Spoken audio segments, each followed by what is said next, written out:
facebook.com/testimony and share your testimonies from the week. We would love to hear from you. And all right, I think we're ready. I think they're getting things ready for the next set. We're gonna head into the main service.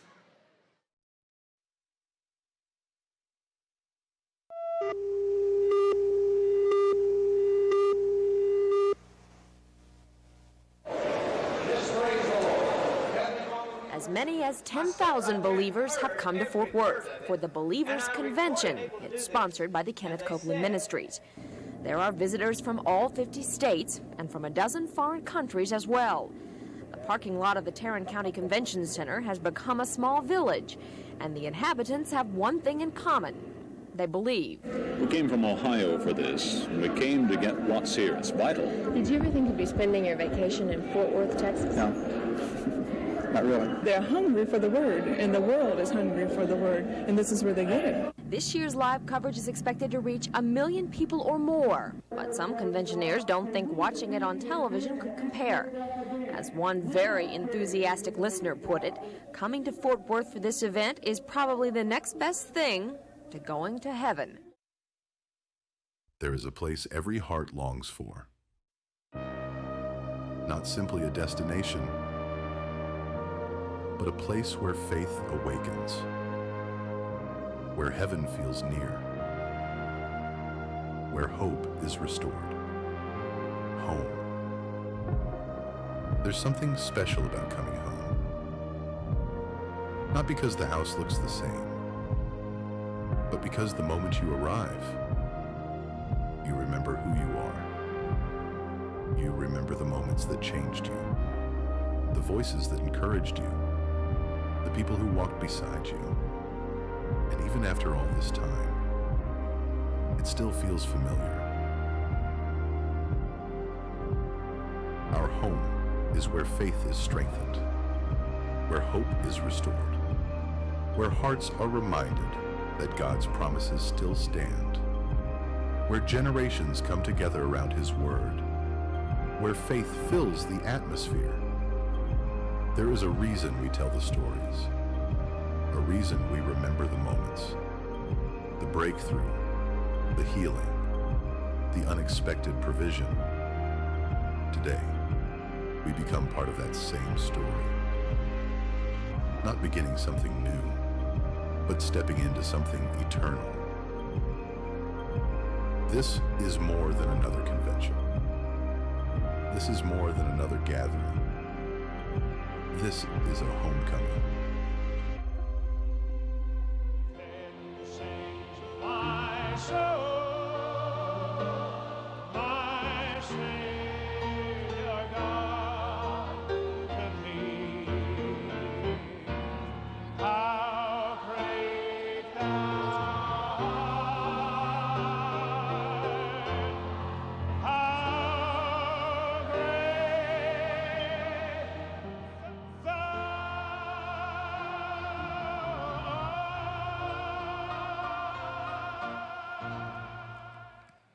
Well, good afternoon, everybody.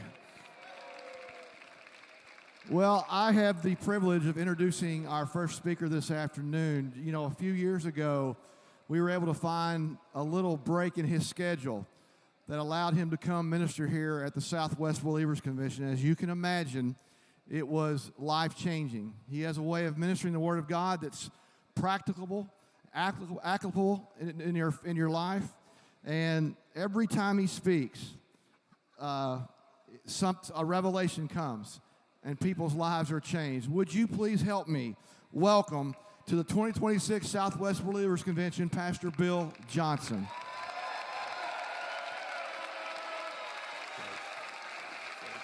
Thank you. Thanks. Thank you. Thanks. Thank you. Thank you. You're cutting into my message time, so please be seated. Please be seated. Thank you so much. So, guys, well, I love you too. Thank you. We'll have a group hug right at the end and see how we do. It's so fun to be here. My goodness. This is, you just can't walk into this place and walk out unbelieving. I mean, this place will just wreck you. it wrecks all unbelief, just destroys it. It's just fun. It's fun to be here. Such an honor to be with the Copelands and so many of the other friends. What a treat. I look forward to this. I'm actually, first time in my life, taking a sabbatical. And so I'm in the middle of 4 months off. But I wanted to make an exception and make sure I came to this. So I'm just confessing my addiction to you guys, and the privilege to be here. I've got one other thing that I should announce. I am engaged to be married. I know. Linda, Francoeur, would you stand so everybody can see my lovely bride-to-be? We are getting married very soon. We're keeping it hush-hush on the dates. Yeah, sorry. So that's. I'm not saying any more. We're actually. I had a birthday, the 18th of July. So whenever that was, it was recent. I know that. And I proposed to her at my family birthday party. We have had a big gathering, my kids and grandkids, and I give gifts to my children and my grandchildren on my birthday. And so they all love my birthday. It's amazing. It's I hear my grandkids talk, and they say, "What are you going to ask Papa for his birthday?" You know, so I don't know. I'm right under Christmas somewhere. I'm not sure how that works, but we had such an incredible time as a family, and Linda loves my family so much, and my family is so crazy about her that I thought, I'm going to do the unusual. I'm going to propose at my birthday party. So I handed out all the gifts to the children, the grandchildren, and then I said, I have one more. And she's looking around the room. Who did we forget? And then I said, please stand. And I went down on a knee. I'm not going to right now, but I went down on a knee. If I do it now with tears and all, I'll be a mess. So, but anyway, I asked her to marry me, and my kids just cheered and just went, this is great. Yeah, so fun. So, such a treat for me. So I love you. Well, let's have fun while we're here. I do have a few things I need to read to you, which is my custom. It's my wife's birthday tomorrow. She's been leaving jewelry catalogs all over the house, so I bought her a magazine rack. Not good marriage advice? Probably not. I'm not going to try that one. A pastor had dinner at a home of a couple in his church, and after he left, the wife said to the husband, I think he stole our spoon. This bothered her for a whole year. A year later, the couple had the pastor over for dinner again. Unable to resist, the wife asked, did you steal our spoon last year? The pastor replied, no, I put it inside your Bible. Ooh. Ooh. That's a good one. All right, I have one more, and then we'll get really serious, I promise. Elderly couple walked into McDonald's, sat down at a table near some young people who were having dinner. The old man approached the counter, placed an order for one meal. He returned, unwrapped the hamburger, carefully cut it in half, placed one half in front of his wife. Then he gently counted out the fries and split them evenly between them. He placed 2 straws into the soda and set it between them. The old woman began to eat her half of the burger while the man just watched. From time to time, he took a small sip of the drink, but he never touched the food. People around them started to notice and looked on with quiet sympathy. A young man approached and politely offered to buy them another meal so they wouldn't have to share. The woman smiled and said kindly, thank you, but we're used to sharing everything. Still, the man hadn't eaten a bite. He simply watched as his wife enjoyed her meal. The young man returned and offered again. This time, the old man responded, thank you, but we really do share everything. The young man paused for a moment and asked, but sir, what are you waiting for? The old man smiled and said, the teeth. All right,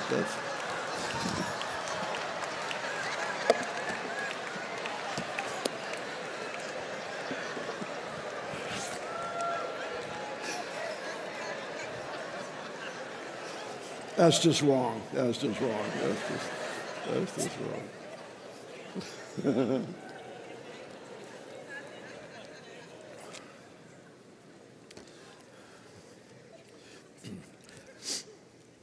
In 1971, my dad, who was my pastor all my growing up years, I remember him teaching out of the book of Ezekiel. And he did a series, I don't remember now, it's 3 or 4 weeks. And he taught about the ministry in the inner court to the Lord himself and the ministry in the outer court to people. Excuse me. And I remember being touched so deeply by this series. I could tell you the facility that we used to meet in isn't there anymore, but I could tell you take you almost to the exact seat where I was sitting. Because when he was through with the final message, there was no altar call, there was no response time, there was nothing. It was just a profound message on the responsibility and privilege of actually ministering directly to the Lord. And when I heard that, I bowed my head at the end of the message and I said, God, I give you the rest of my life to teach me that one thing. See, churches all around the world every week gather, and they gather around a sermon, and rightfully so, in the sense that the Word of God is absolutely central to everything we are and everything we do. And the teaching of the Word is paramount and absolute critical and important. But Israel camped around the presence.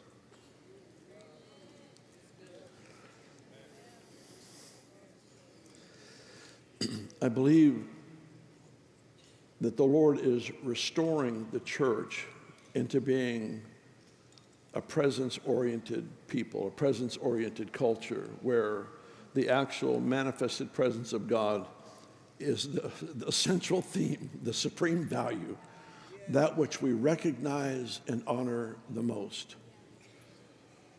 I don't mean to share this in any way in conflict with our culture and our heritage, our history. We've learned so much, and I don't want to lose any of it. But I know that one of the key things that the Lord has been speaking to me for the last 10 years is John 15, verse 7, where he says, abide in me, my words abide in you. You'll ask whatever you desire, it'll be done for you. So the entire purpose of life is found in being able to co-labor with God and actually have his word filter through our personality, through our will, and have it become manifest in the earth. But it takes the abiding and it takes the word. The abiding is living in that felt realization of his presence. There actually has to be an awareness of the person of the Holy Spirit who is God on earth. A consciousness, an awareness of him. It's not an emotional feeling, although those are involved. There's just literally on our radar is the fact that we can recognize that God is with us. A friend of mine said, if he's as big as he says he is, he shouldn't be that hard to find. Learning to recognize the actual presence of God and living from that place of presence is the supreme value. The Holy Spirit lives in every believer, but he does not rest upon every believer.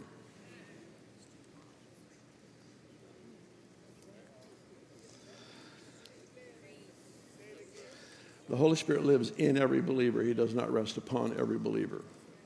He can, and he's willing to. I used to run an experiment. I lived in a small mountain community called Weaverville. I have friends here that were a part of that wonderful part of my life. My wife and kids, we were there for 17 years.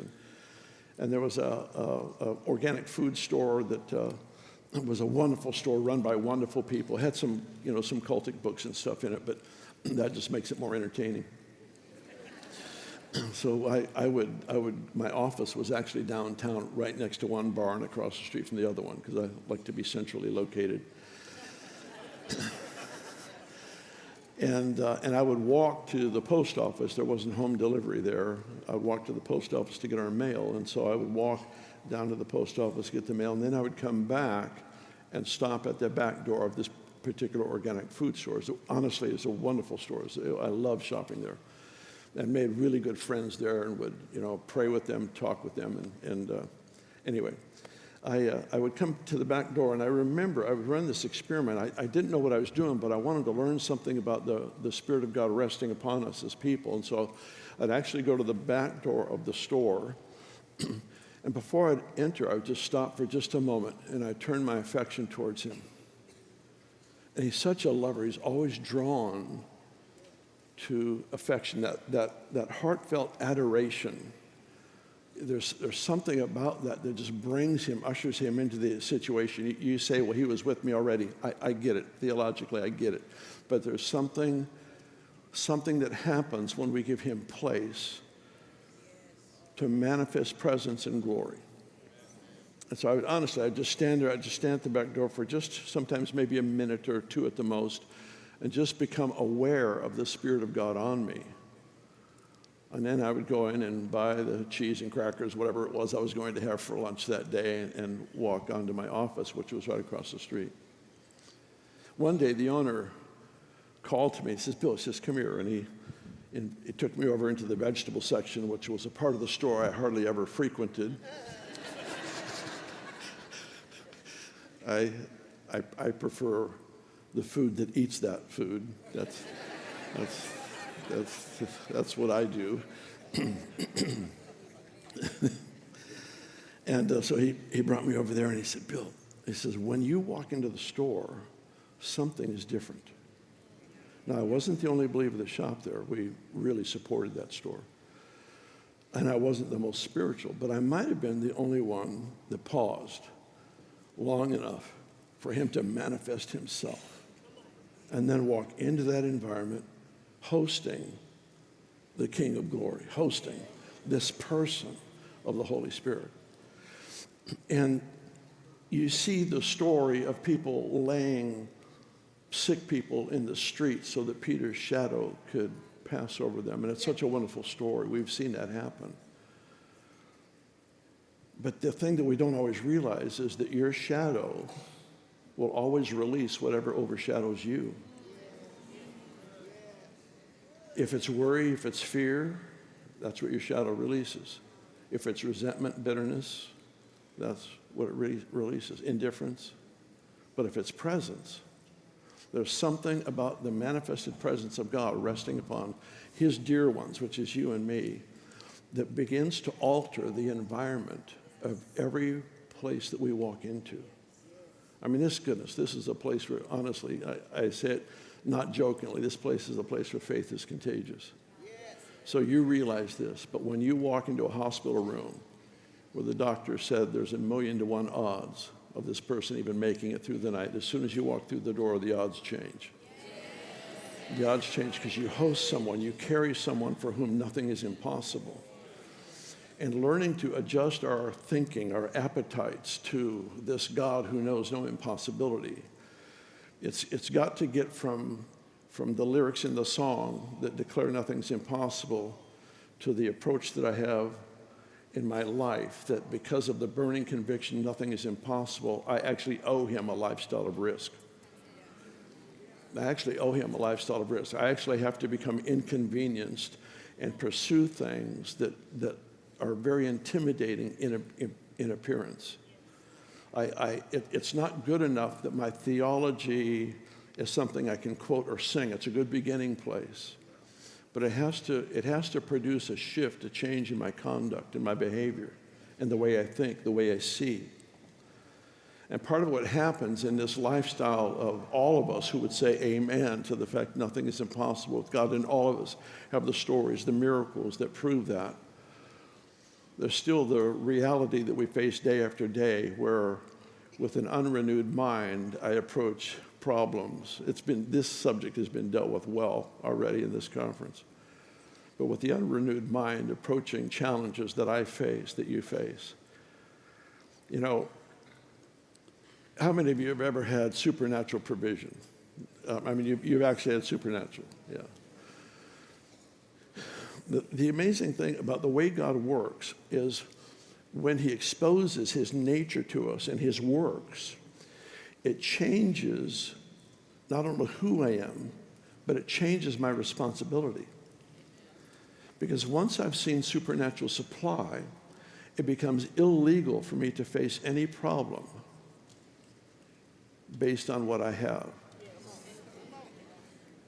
Once I've experienced supernatural supply, I no longer have the right to start any thought process with my limitation.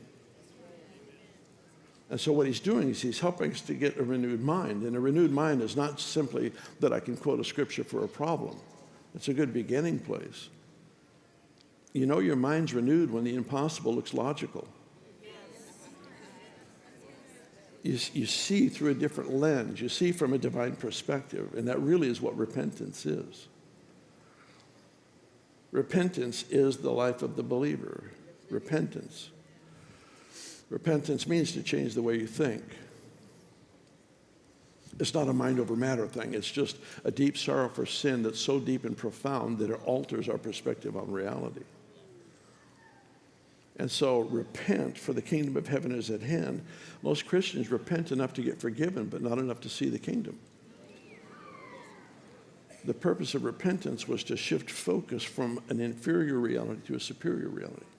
And then as we learn to live in this realm of faith, we live from this to broker the reality of heaven into the broken situations of life. When he says, seek first the kingdom, as you know, he's not saying, try to go to heaven. He's giving us a command to look for the manifestation of the kingdom of God that perfectly matches the challenge that we're facing.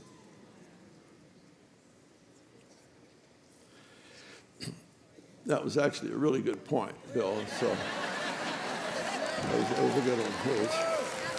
It's came out of you by the Spirit of God. The kingdom of God has come upon you. The kingdom of God is not meat or drink. It's righteousness, peace, and joy. What's the next phrase? In the Holy Spirit. The kingdom is in the Spirit. The realm of the Spirit is the realm of the kingdom. So when you seek first the kingdom, we're looking for the manifestation of the King and his kingdom into the broken situations of life. So for this man who's under torment that gets delivered, what is it to seek first the kingdom for the one ministering to him? It's to bring him into the liberty that exists in heaven.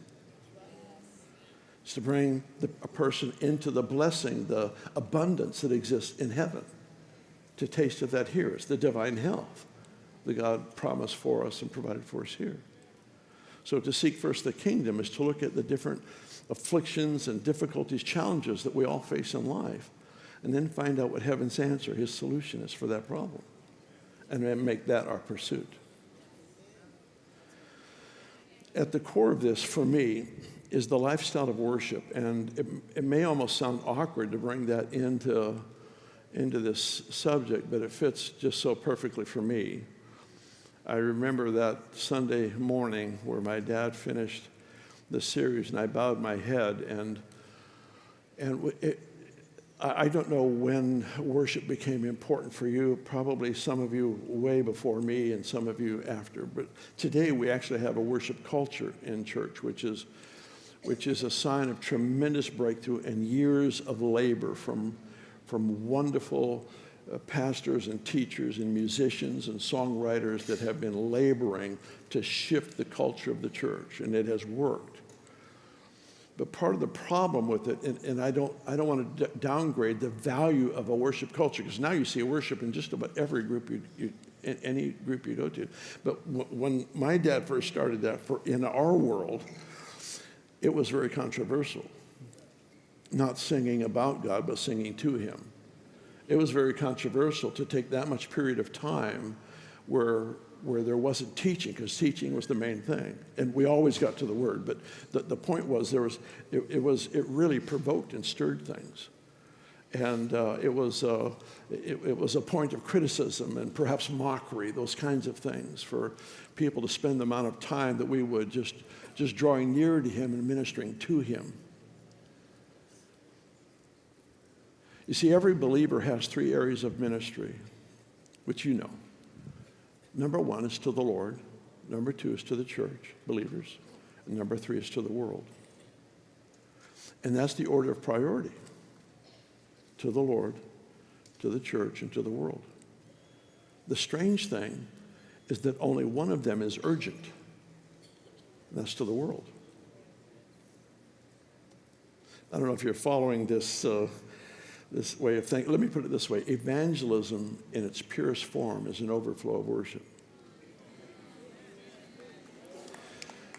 There's something profound about a people that have learned to draw near to him. It's not that we ignore the need to bring the gospel to the lost. Not at all. You see in Isaiah 6 where Isaiah the prophet is before the Lord and the Lord says, who shall I send?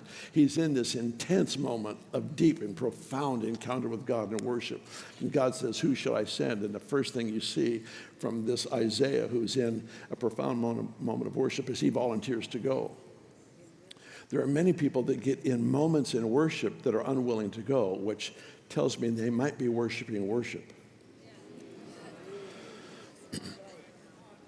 When you catch a glimpse of the countenance of the Savior, the one who longs for the lost, it's not either or. It's not either I worship or I evangelize.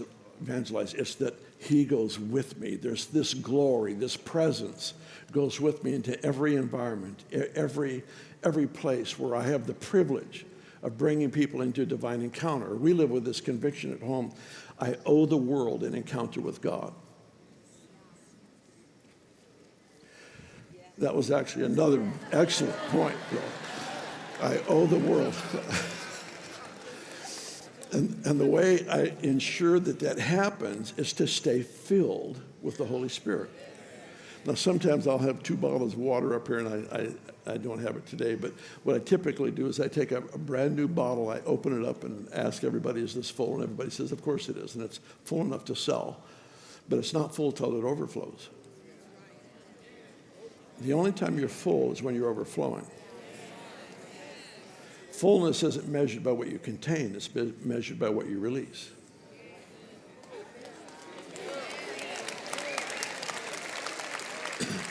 So it's my responsibility to stay filled with the Holy Spirit, to stay in this place. I just call it just deep adoration, deep affection. To be honest, I'd rather be conscious of him and have nothing to say than having a lot to say, but I can't find him. There's something about just the awareness of the Spirit of God who is with me, upon me. He just makes up for all the weaknesses, all the stuff that I can't figure out. So we have this privilege of ministering to the Lord. And I want you to look at a passage of Scripture with me out of Isaiah. If you turn to Isaiah 62, I want to just draw this picture for you. I probably should take more time for this point, but I'm not going to, just because we are limited. But I do want to point something out to you that I think is quite profound. It's Isaiah 62. Isaiah 62, I want you to look at this in verse 10. Go through the gates, prepare the way for the people, build up the highway, take out the stones, lift up a banner for the people. Read it again. Go through the gates, prepare the way for the people, build up a highway. What's a highway? It's a place of easy access. So he says, go through the gates, clear the way for the people, build up a highway, take out the stones, lift up a banner. What in the world does this mean? In the context, if you look at Isaiah 60, verse 19, the last half of that verse, verse 19, says, and your walls will be called salvation and your gates praise. So what is the context here? The context is go through what gates? The gates of praise. Go through the gates of praise. What happens as a result? You're actually preparing the way for people. You're operating in a heavenly realm of encounter with the Divine One and removing the stones, the obstacles, the things that are offenses in the hearts and minds of people. Building a highway. I don't know if this prophetic picture sits with you, but it stirs and provokes me greatly. This picture of a worshiping community that knows what it is to minister to the Lord. And the end result is there's actually something that happens in the unseen realm. We've watched this for years. We watched this for years in Weaverville. We would have people who didn't know the Lord at all.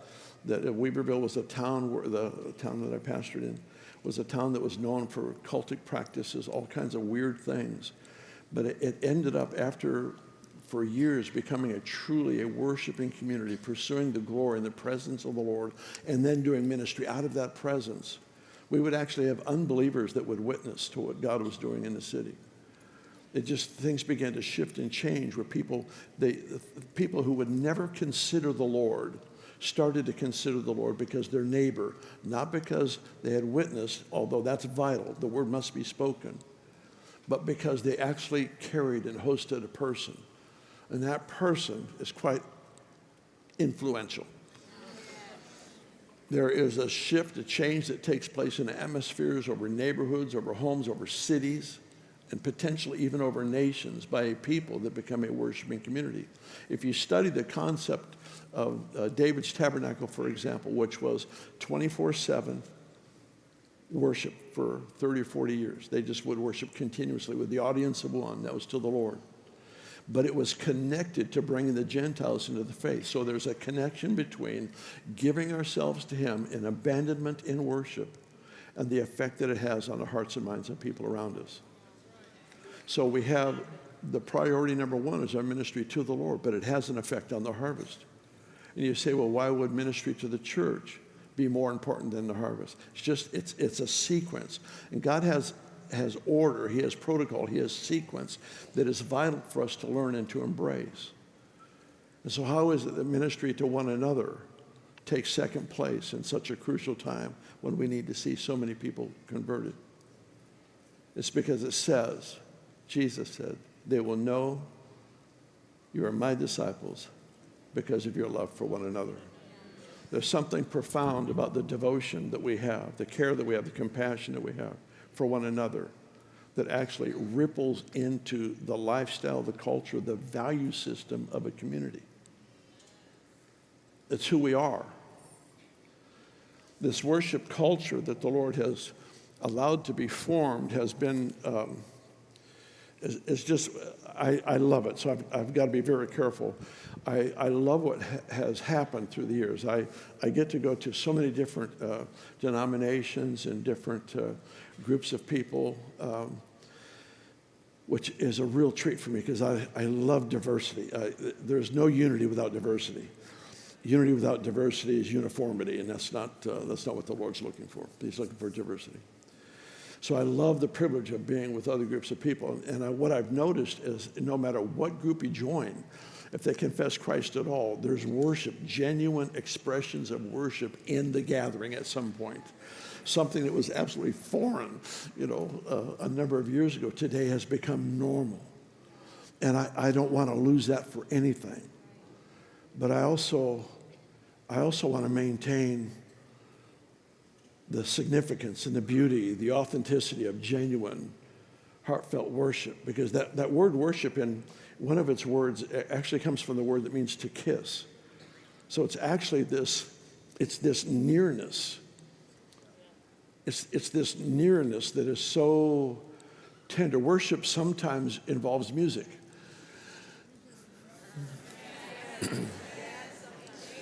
When I go to sleep at night, a habit I started developing several years ago, when I crawl into bed at night, I like to turn my affection towards the Lord. I'm not there to pray for the nations. I want to go to sleep. So I'm not thinking about all the needs that I need to pray over. I leave that for when I wake up. When I'm going to bed, I just want to go to sleep. But what I do is I turn my affection towards the Lord. And I try to come into that place where I'm conscious of Him resting upon me. I think we'd have better days if we had better nights. And the way to have a better night is to actually go to sleep in the embrace with the Holy Spirit. There's something profound about that kind of a relationship where we're just engaging with Him, not because I have anything to ask for, not because I even want to sing a song or do anything for it. It's just this moment of adoration. I'm a son. He's my Father. And I love Him.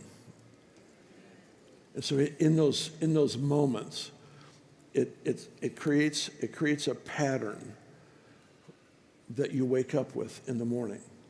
it actually helps to I know I'm making you confess something that's not good, and I won't even look. You just. How many of you you've worried so much it was just hard to go to sleep? Yeah, all right. So we know that you know how to meditate.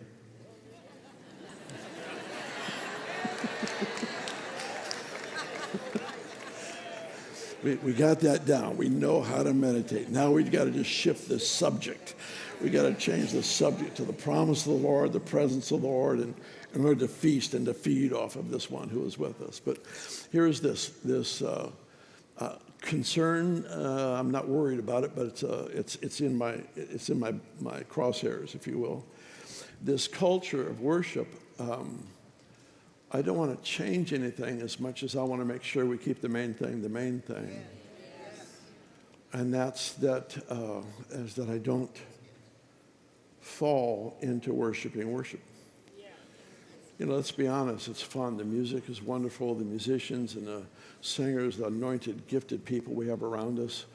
You know, I don't mean this in a negative way, but it's possible to come into this environment and just be incredibly encouraged and never have a face-to-face encounter with the Lord. To actually never say anything that was directly towards Him. I remember running experiment, back in the day in Weaverville. We had a Friday night prayer meeting, and late night. I would do it late at night so people only missed sleep. They didn't miss time with their family. And so sometimes I was the only one there. Sometimes there was 2 or 3 or 4 people.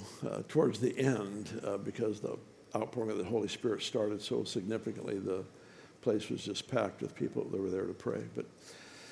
But for years, there'd be like 4 or 5, maybe 8 or 10 people. And I remember one particular Friday night, there was, I think, there was 8 or 10 folks there. And so like this front row here, and I went to them. I said, listen, we'd take a couple hours, we'd worship, we'd pray, we'd intercede for the nations. We would do all the things that were unexpected to do out of a small community. I figured not even the devil knew where we were, so we could ambush him. So that was my approach. So that was a joke. So I went to each person. I said, listen, I want you to take one part of God's nature, one part of his own characteristic about his own person. I want you to take that one part, and we're going to take, I forget now, I think I set the clock at like 10 minutes or 15 minutes, something like that. I said, we're going to praise him, and all I want you to do is, you chose love, I want you to praise him for his love, but I want you to do it in English. Now, praying in tongues, speaking in tongues, singing in tongues is vital, because in tongues is a language of prayer and a language of praise. In Acts chapter 2, verse 11, the people that heard them in the upper room said, are they not all speaking of the mighty deeds of God? So when they were able to translate what they were saying, they were actually declaring God's greatness. So we know then that praying in tongues, singing, speaking in tongues is the language of prayer, intercession, but it's also the language of praise. And so I spend a great amount of time just praying and singing and declaring in the Spirit. I believe in that strongly. But in this experiment, I wanted to tap another part of our assignment before the Lord. He said that we were to love him with all of our mind. Yeah, it's in the book. You should read it. It's a really good part of the book. It says to love God with all your heart, soul, mind, strength. And so I said, I want you to take that one characteristic, his faithfulness, his purity, his righteousness, whatever it was, his justice, whatever. And so each person, we took, let's just say 10 minutes. We took, say, 10 minutes, and we just, each person just on their own. And I said, I want you to speak out loud. You don't have to yell. You don't have to try to grab attention. But I want you to to do it. I like for people to do it loud enough that they can hear themselves speak, because I want sacrifice to remain a part of what we do. It's got to be a step beyond convenience. And, you know, the Bible doesn't say, shout to the Lord, all you extroverts. And all you introverts, just think happy thoughts. I'm good, you know. It doesn't work that way. So we did. So we took 10 minutes, and we came to the end, and I interviewed each person. I said, what happened? Every person had the same experience. Every person. they exhausted everything they knew about the love of God or the faithfulness of God. Every verse they could think of, they covered in 5 or 6 minutes, which left them with like 4 minutes left or so. And every single person exhausted what they knew. And when they ran out of things to say, the spirit of revelation came upon them and showed them things they had never understood before. Why? Because they were stewards of what they knew. How were they a good steward? They gave it away in praise. They were generous with their words, with their thoughts, and they gave it as an offering to the Lord. And then he said, all right, so I can trust you with more. And he began to give each person insight on what they had just expressed to the Lord. So this ministry that we have to the Lord is, there's thanksgiving, praise, and worship. I don't want to make it too regimented, but basic principles of the three. I understand that this is old material for you, but it helps me feel better, so that's why I'm doing it. Thanksgiving is our response to the acts of God, what he does. Praise is our response to his nature, his person. In the Psalms it says, of Israel, it says, and Israel was acquainted with the acts of God, but Moses was acquainted with his ways. It's critical that we give thanks. It's critical that we recognize the hand of God in situations in our life and that we express continuous thanksgiving. It's one of the most important aspects of our life, is to maintain a thankful heart. A thankful heart doesn't get offended. The antidote for offense is to move into thankfulness. So Thanksgiving, where we move and we acknowledge the hand of God, what he's done. You provided for me, God. You're so faithful. And we give him thanks for what he's done. But what's vital is that not only I give him thanks for provision, but I honor him as the provider, that I move beyond the act of God into the nature of God. And what we do in those moments of praise, whether we're kneeling or dancing or shouting or raising our hands, whatever it might be. Of course, for most of us, the context would be a corporate gathering, which I love, but it actually starts at home. So we take this time to respond to the Lord, and everything that we do is actually considered an offering. It's the raised hands is an offering, the dance, the shout, the song, the words that we give. It's in this realm called sacrifice. And sacrifice is a step beyond convenience. It's where we move into doing something that costs us. And my concern about worship culture is that we can stop paying a price and coast with what we've obtained. And there are measures of his glory that we've never experienced or seen yet, that if we'll pay a price, I don't mean that we can earn it, but let me put it this way. You know what an inheritance is? An inheritance is when you receive something for free that someone else paid a price for, right? I have a rich inheritance in the Lord. The problem is I can coast the rest of my life with the wealth, spiritual wealth I've received from my inheritance. The problem is if I want to leave an inheritance, I'll have to pay a price to increase what I got for free. I can't just coast on the momentum of my parents, my grandparents. I'm a 5th generation pastor on my dad's side, 4th on my mom's. I can't just coast on their yes to God. There's got to be a personal history that I have with God, a price that I pay to extend and expand whatever it is that they left and deposited in my life. It's got to cost me. And what's happening in the worship community, the worship culture, is a momentum is being created that I applaud and celebrate. I couldn't have imagined it 50 years ago, but it's happened. So now if we can just make sure that all of us, young and old, continue to pay the price, if you will, to not just coast, not just live under the momentum of my parents' victory or the victory I had 20 years ago. And so this sacrifice of thanksgiving, it can be the verbal, it can be the dance, it can be any of these things. But there's thanksgiving, praise, and worship. Thanksgiving, my response to his works. Praise, my response to his nature. Worship is my response to his presence. And the crazy thing is you never read about the sacrifice of worship. In praise and thanksgiving, what we do is the offering. But in worship, I am the offering.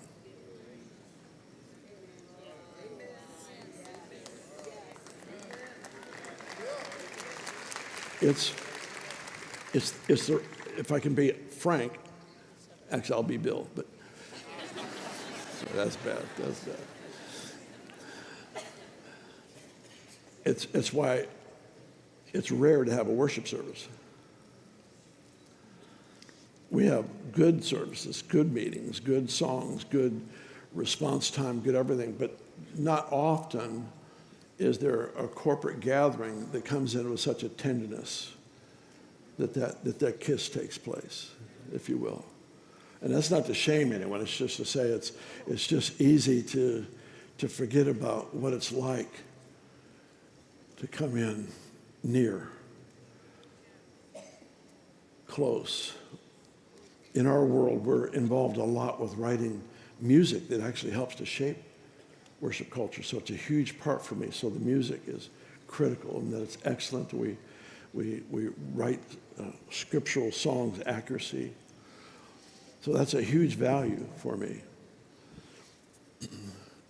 But I can tell you that this that costs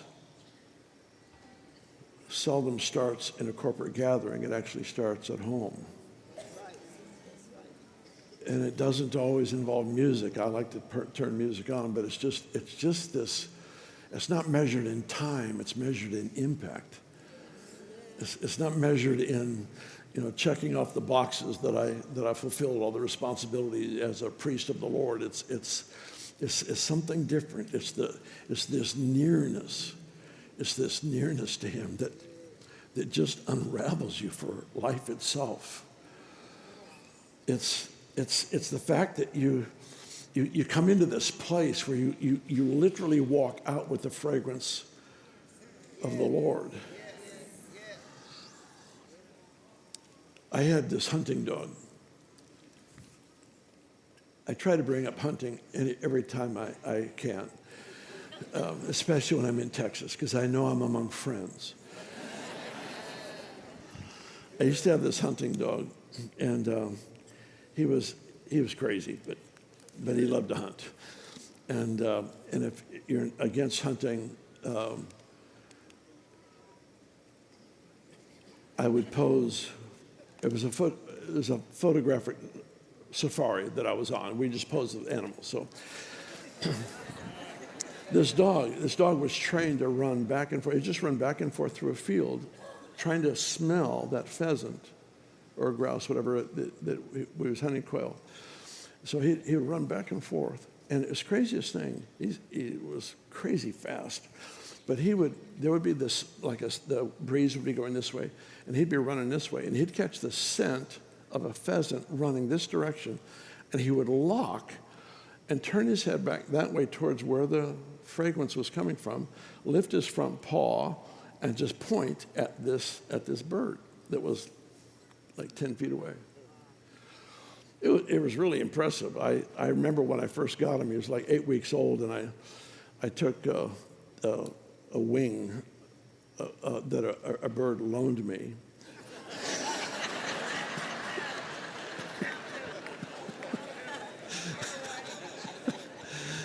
I don't know where I got it, but anyway. I put it on the end of a fishing pole, and I put it out on the front lawn, and he's running around, and all of a sudden he just locked on smelling that wing. He lifted his paw, and he looked up at me like, I don't know why I have the urge to do this. But it was fun to watch this animal. He was also trained to work with another hunting dog, and they call it a brace. And so they would work together. So there is a point to this, besides hunting. These two dogs would work through a field, and he was trained to recognize if the other dog was on point. In other words, the other dog smelled the bird first. he would do what's called honoring the point. So if you can imagine my dog is running this way, and he looks up and he sees another dog that's on point at a bird, he would lock and honor the point. There are times where I've come into a service, and sometimes people like to bring you all kinds of good news, and sometimes not so fun news right before a meeting. And I'll sit down here on the front row, and the worship is starting, and I've just got the conversation that I just had with Sister so-and-so on my mind, and the worship starts, and I'm not in the mode to worship. I'm in the mode to request the rapture, one at a time, starting with Sister so-and-so. So I'm in this mode, and I'm sitting there on the front row, and so the worship starts, and this has happened, and I look down the row, and there's somebody I know that is just this fanatical lover of Jesus, and they are like this, and I see that, and I throw my arms up in the air to honor the point, because she caught the fragrance before I did. And what happens in the natural, the first dog catches the fragrance, and then eventually mine does. And when you learn to recognize those who have already locked in, they're already face to face, they're already in that divine moment. When we honor what they've experienced in the Lord, not only is it respectful, but it actually becomes like the initial steps into our own increased experience in the Lord. It's what we do. It's how we grow. It's how we expand in who we are as affectionate lovers of God that can recognize him in any given situation. So my charge we just had a worship school, several, I don't remember how many, 700, 800 people from around the world come to our school here just a few weeks ago. And my charge to them is that same charge I want to bring to you, and that is keep paying the price.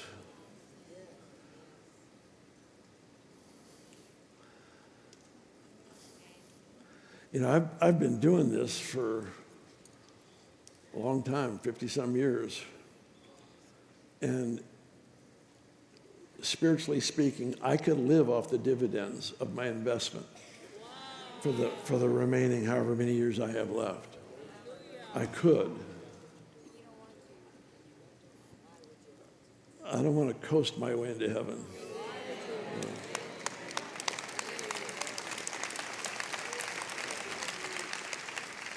There's something about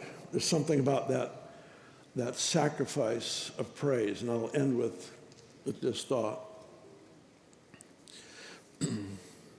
We know that God inhabits the praises of his people, right? So when we talk about gates in Scripture, it's actually a place of presence. Go through the gates, clear the way for the people. Psalms 24, lift up your heads, O you gates, that the King of glory might come in. So it's always about presence. So this privilege that we have to minister to him is always about giving him a place to land. You say he's already with me. That's true, but there's more. So giving him that place to land, if you will. So we move in this place of offering, of sacrifice, of praise. It's not works-oriented. It's just, after I've seen what he gave for me, how could I give him anything less than all of me? It's got to involve my voice, my physical body. It's got to involve my emotions, my intellect. Everything about me has to be incorporated into this expression to God. It's easy to give thanks when you've been trying for years to get pregnant and you finally got pregnant and have the child. It's easy to give thanks when you wanted to be married for all these years and you finally got married. It's easy to give thanks when you got promoted at work, when you finally got to buy the house. All those parts of life, it's easy to give thanks, and we're supposed to. But I have found that when I am thankful, in the midst of my biggest challenge is when the greatest impact takes place on my own heart. I think I shared this last year, but when my wife died 4 years ago, the first response was to raise my hands and give God thanks and honor him as the healer. As the healer. Because he didn't stop being the healer when my wife died. He didn't take a vacation from his character, from his promises. Well, then why did it happen? I don't know, but I don't need to know. I don't need any explanations. He owes me nothing. He owes me nothing. He never has to explain himself to me. All I need to know is what I would do next. So what I've seen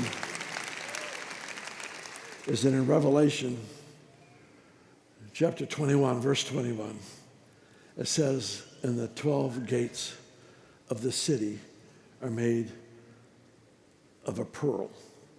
Each gate is made of a pearl. That's just the strangest picture ever.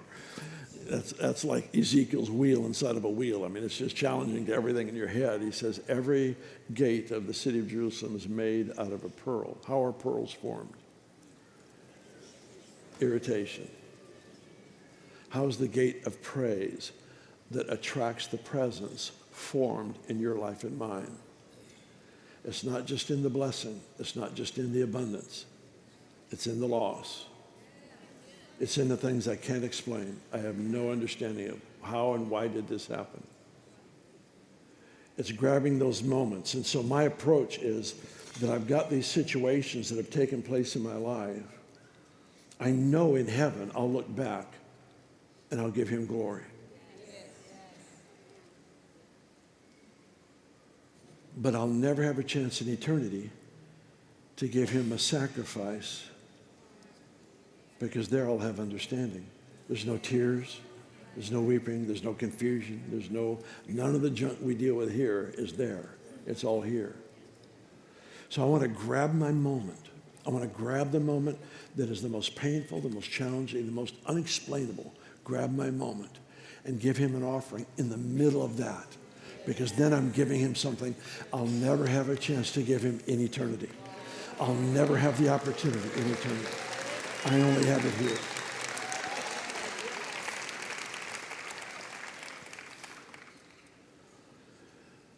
So sacrifice is what I think keeps us young, keeps us childlike, keeps us on an edge of growth and development, where we're just willing to live beyond convenience. I like to put it this way. The Holy Spirit is the comforter. And he loves to comfort me, but he likes to make me uncomfortable first. Sometimes following Jesus, man, he takes me into things that are just so uncomfortable. And that is the life of the believer. Why don't you stand?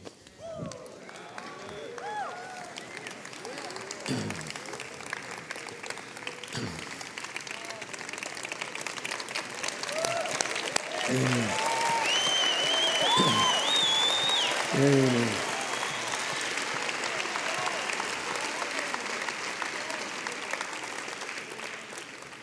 Well, I'm ending like 5 minutes early, so I just want you to take note of that. Don't tell anyone in Reading that I know how to end early. I don't want to ruin my reputation at home, you know.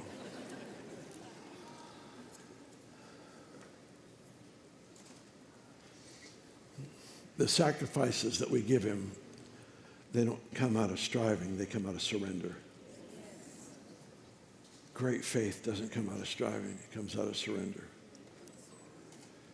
So put your hands in front of you. Let's pray this very simple prayer. Lord, we just offer ourselves to you in a fresh way. Expand our capacity to offer you everything. We do so that you would be glorified in the earth. And everybody said, amen. Amen. Bless you.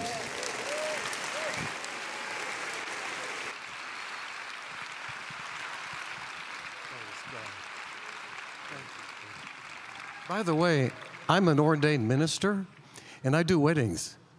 And so Maybe we should wait. Okay. Let him know how much you appreciate him.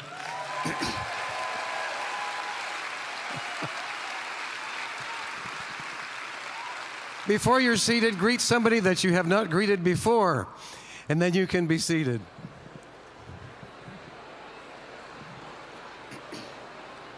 Praise God.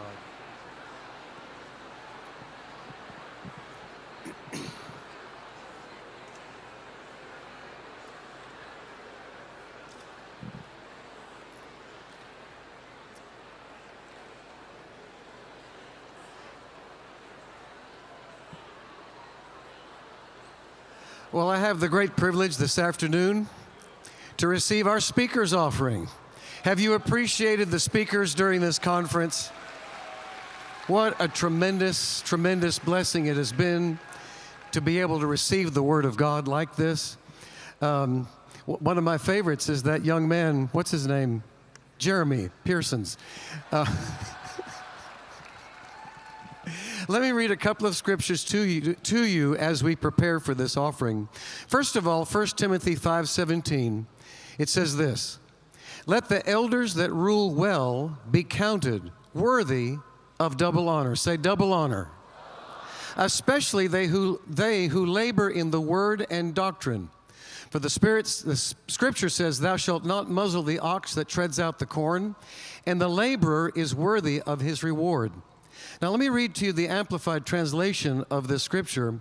It says, "Let the elders who perform the duties of their office well be considered double worthy of honor and of adequate financial support, especially those who labor faithfully in preaching and teaching." We can see that all of these ministers that come to us are faithful, laboring in their teaching and their preaching. But I like this one in the Message translation. It says, "Give a bonus to leaders who do a good job, especially the ones who work hard at preaching and teaching." Don't you like that scripture? Give them a bonus. And this one, this is Galatians 6. It says this, "Let him who is taught in the word share in all good things with him who teaches. Do not be deceived, God is not mocked, for whatsoever a man sows, that shall he also reap. For he who sows to his flesh will of the flesh reap corruption. But he who sows to the Spirit will of the Spirit reap life everlasting. Let us not grow weary in well-doing, for in due season we shall reap if we do not lose heart. Therefore, as we have opportunity, let's do good to all, especially to those who are of the household of faith." So we've been experiencing the teaching of those leaders who are of the household of faith. And talking about sowing into the speaker's offering is sowing into the Spirit. You're sowing into the realm of the Spirit. It's all connected. And we'll reap our harvest out of that Spirit if we don't lose heart. And let's do good to all, especially those who teach and preach that are of the household of faith. And it's interesting to me, in the New Living Translation of verse 6, "Those who are taught the Word of God should provide for their teachers, sharing all good things with them." And they amplified, "Let him who receives instruction in the Word of God share all good things with his teacher, contributing to his support." So I want you to consider something. All the time, the effort, the study, the preparation that it takes to be able to do what our speakers do on this platform, not only on this platform, but in all of the work that they do for the kingdom of God all over the world. And so let's pray over them right now. Father, in the name of Jesus, I thank you for this marvelous opportunity to be able to sow into the Spirit where their ministries are concerned. And Lord, we see from your word that we are to provide for our teachers, sharing all good things with them and contributing to their support. So we hear from you right now, Lord. What would you have us to do to minister encouragement to our speakers? That, Lord, when they receive their finances from Kenneth Copeland Ministries, they will rejoice and be glad and to be able to continue the work that they're called to do. We thank you for this time. In the name of Jesus. And everybody said, Amen. So those of you that would like an envelope, just raise your hand. One of our ushers will bring one to you. If you're writing a check, you can make it payable to KCM, or you can tap the card with your phone on the seat in front of you. or you can text speaker to 36609, or you can go to kcm.org/speakers, or the phone number to call is 877-852-6000, or KCM, you can mail it in to KCM, Fort Worth, Texas, 76192. So ushers, when the people are ready, go ahead and wait on them. And I want you to welcome Candy as she comes, and she has a song that perfectly fits with what Pastor Bill has just brought to us. Welcome, Candy LaFleur. Candy?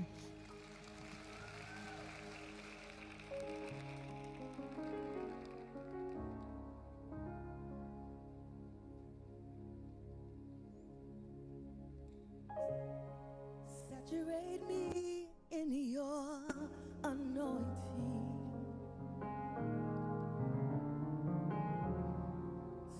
Saturate me in your presence.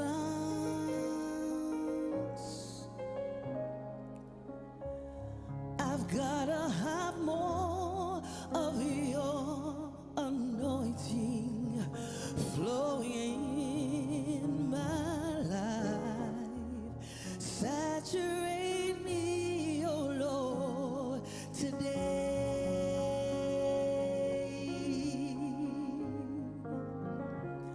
Saturate me in your anointing.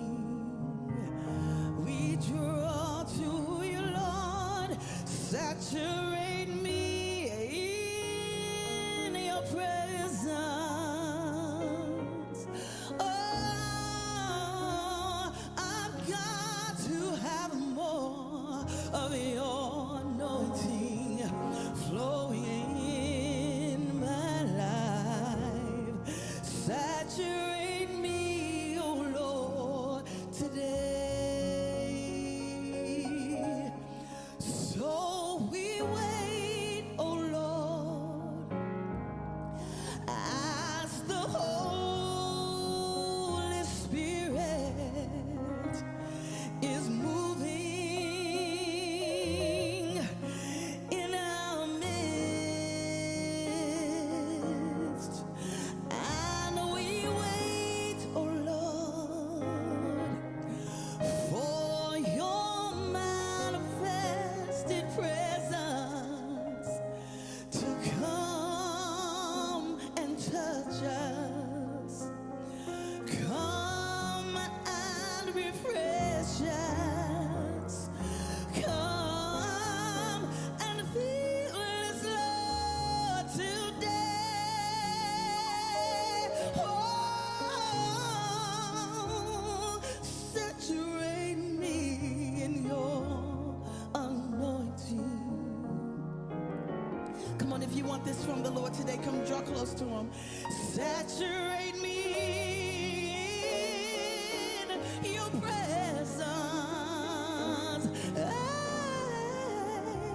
I've gotta have more of your anointing flowing in my life. Saturate me, oh Lord, today. I want more, more, more. Jesus, more of you. I need so much more. Jesus, more of you. Lord, I want more. Jesus, more of you. I need so much more. Jesus, more of you. I want more. Thank you, Lord. I want more in my life, Lord, yes. I want more.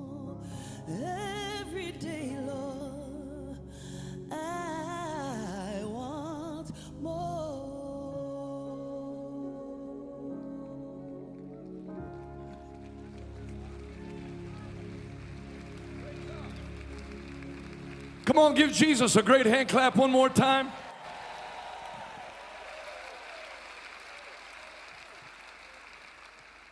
Well, lift your hands wherever you're at. Father, thank you for all that you've done already this week. Thank you for everything we're seeing happen this year. Just like Brother Copeland prophesied, the year of the big fix. Thank you that every enemy of the Church of the Lord Jesus Christ is getting kneecapped this year. In Jesus' name. I selfishly ask you to send Dr. Fauci to jail as a personal favor. That prayer does not represent the views of KCM Ministries or its partners. I ask you for that publicly, Lord. Bless everyone that's here today, in Jesus' name. All God's people said amen. Give the Lord another great hand clap as we get into this session. I want you, if you have your Bibles, open it with me to 1 Kings chapter 17. 1 Kings, the 17th chapter. This is a scripture God used to change my life in a profound way. 1 Kings 17, verse 1. Now Elijah, who is from Tishbe in Gilead, told King Ahab, as surely as the Lord, the God of Israel, lives, the God I serve, there will be no dew or rain during the next few years until I give the word. Then the Lord said to Elijah, go to the east and hide by Kerith Brook, near where it enters the Jordan River. Drink from the brook and eat what the ravens bring you, for I have commanded them to bring you food. Now, that scripture for ministry will divorce you from saying things like, if you don't give, we can't do what God's called us to do. God's provision is never limited by human beings. Just like if he said, if everybody stopped praising, the rocks would cry out. If everyone stops giving, God's work. Jesus didn't say, I'll try to build my church if I can get some people to give donations. He said, I will build my church and the gates of hell will not prevail against it. Because God did not feed Elijah by Baltimore ravens. He fed him by actual ravens. So if God doesn't have any givers, the earth is commanded to produce for the people of God. I was getting ready to preach in Boston, Massachusetts a few years ago, a while ago, 10 years ago maybe. And while I was praying, I felt the Lord speak to me, call your grandmother, my grandfather had already gone to heaven, and ask her, what's the greatest financial miracle that I ever did for her and your grandfather? So I called her, she answered, and I asked her that question.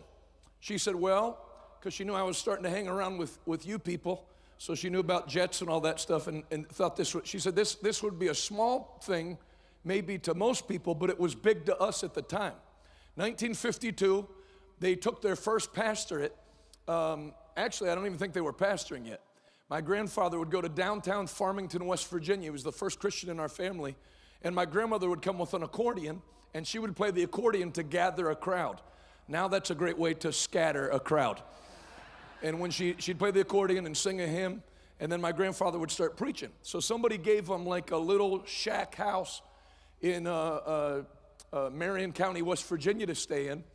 And she said, we woke up in the morning and there was no food and no money. And no money in 1952, there's no credit cards. It's not like now where if you don't have any money, anybody can get money in this country. They'll loan anybody any money. So you're just out of luck.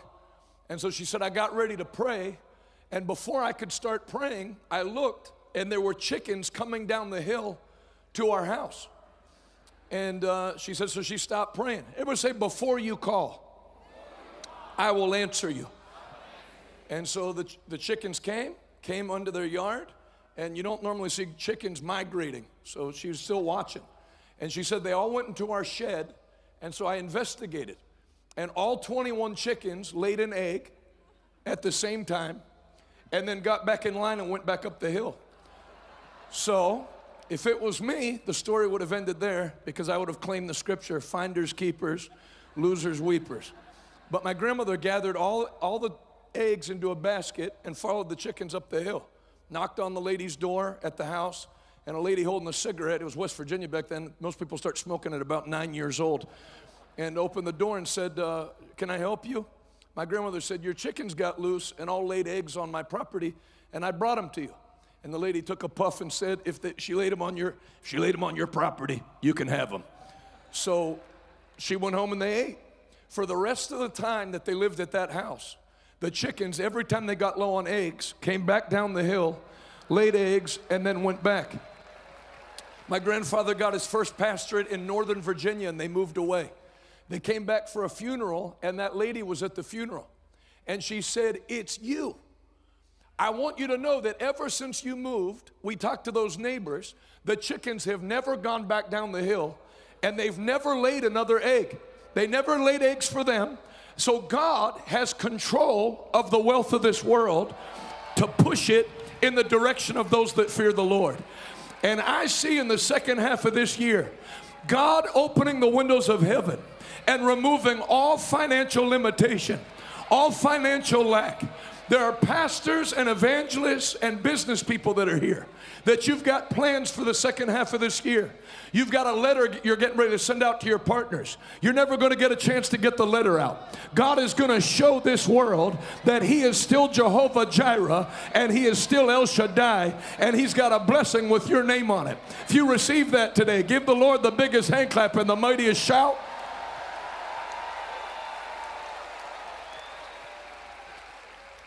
Since you people like money stories, I'll tell you another one. My dad was preaching when I was a little kid. I think I was 9 or 10. And my mom stayed home with me and my sister, and he went to Germany. And I think he preached in the Soviet Union had just collapsed. And I think he went to Belarus, I think, and preached in both places. So my dad ran out of money while he was there. He paid for all the missionaries, and when he paid for that meal, he was done with money. And my mom didn't have any to send him. So he went outside of the restaurant and he got ready to pray. And he felt a wind blow, and it felt like leaves rustled up against his pant leg, and kind of like static electricity stuck to his leg. So at first he didn't even look. He went to shake his pants leg loose, and then he looked down and the money was there. So it was Deutsche Marks. Again, my dad's like his mother, not like me.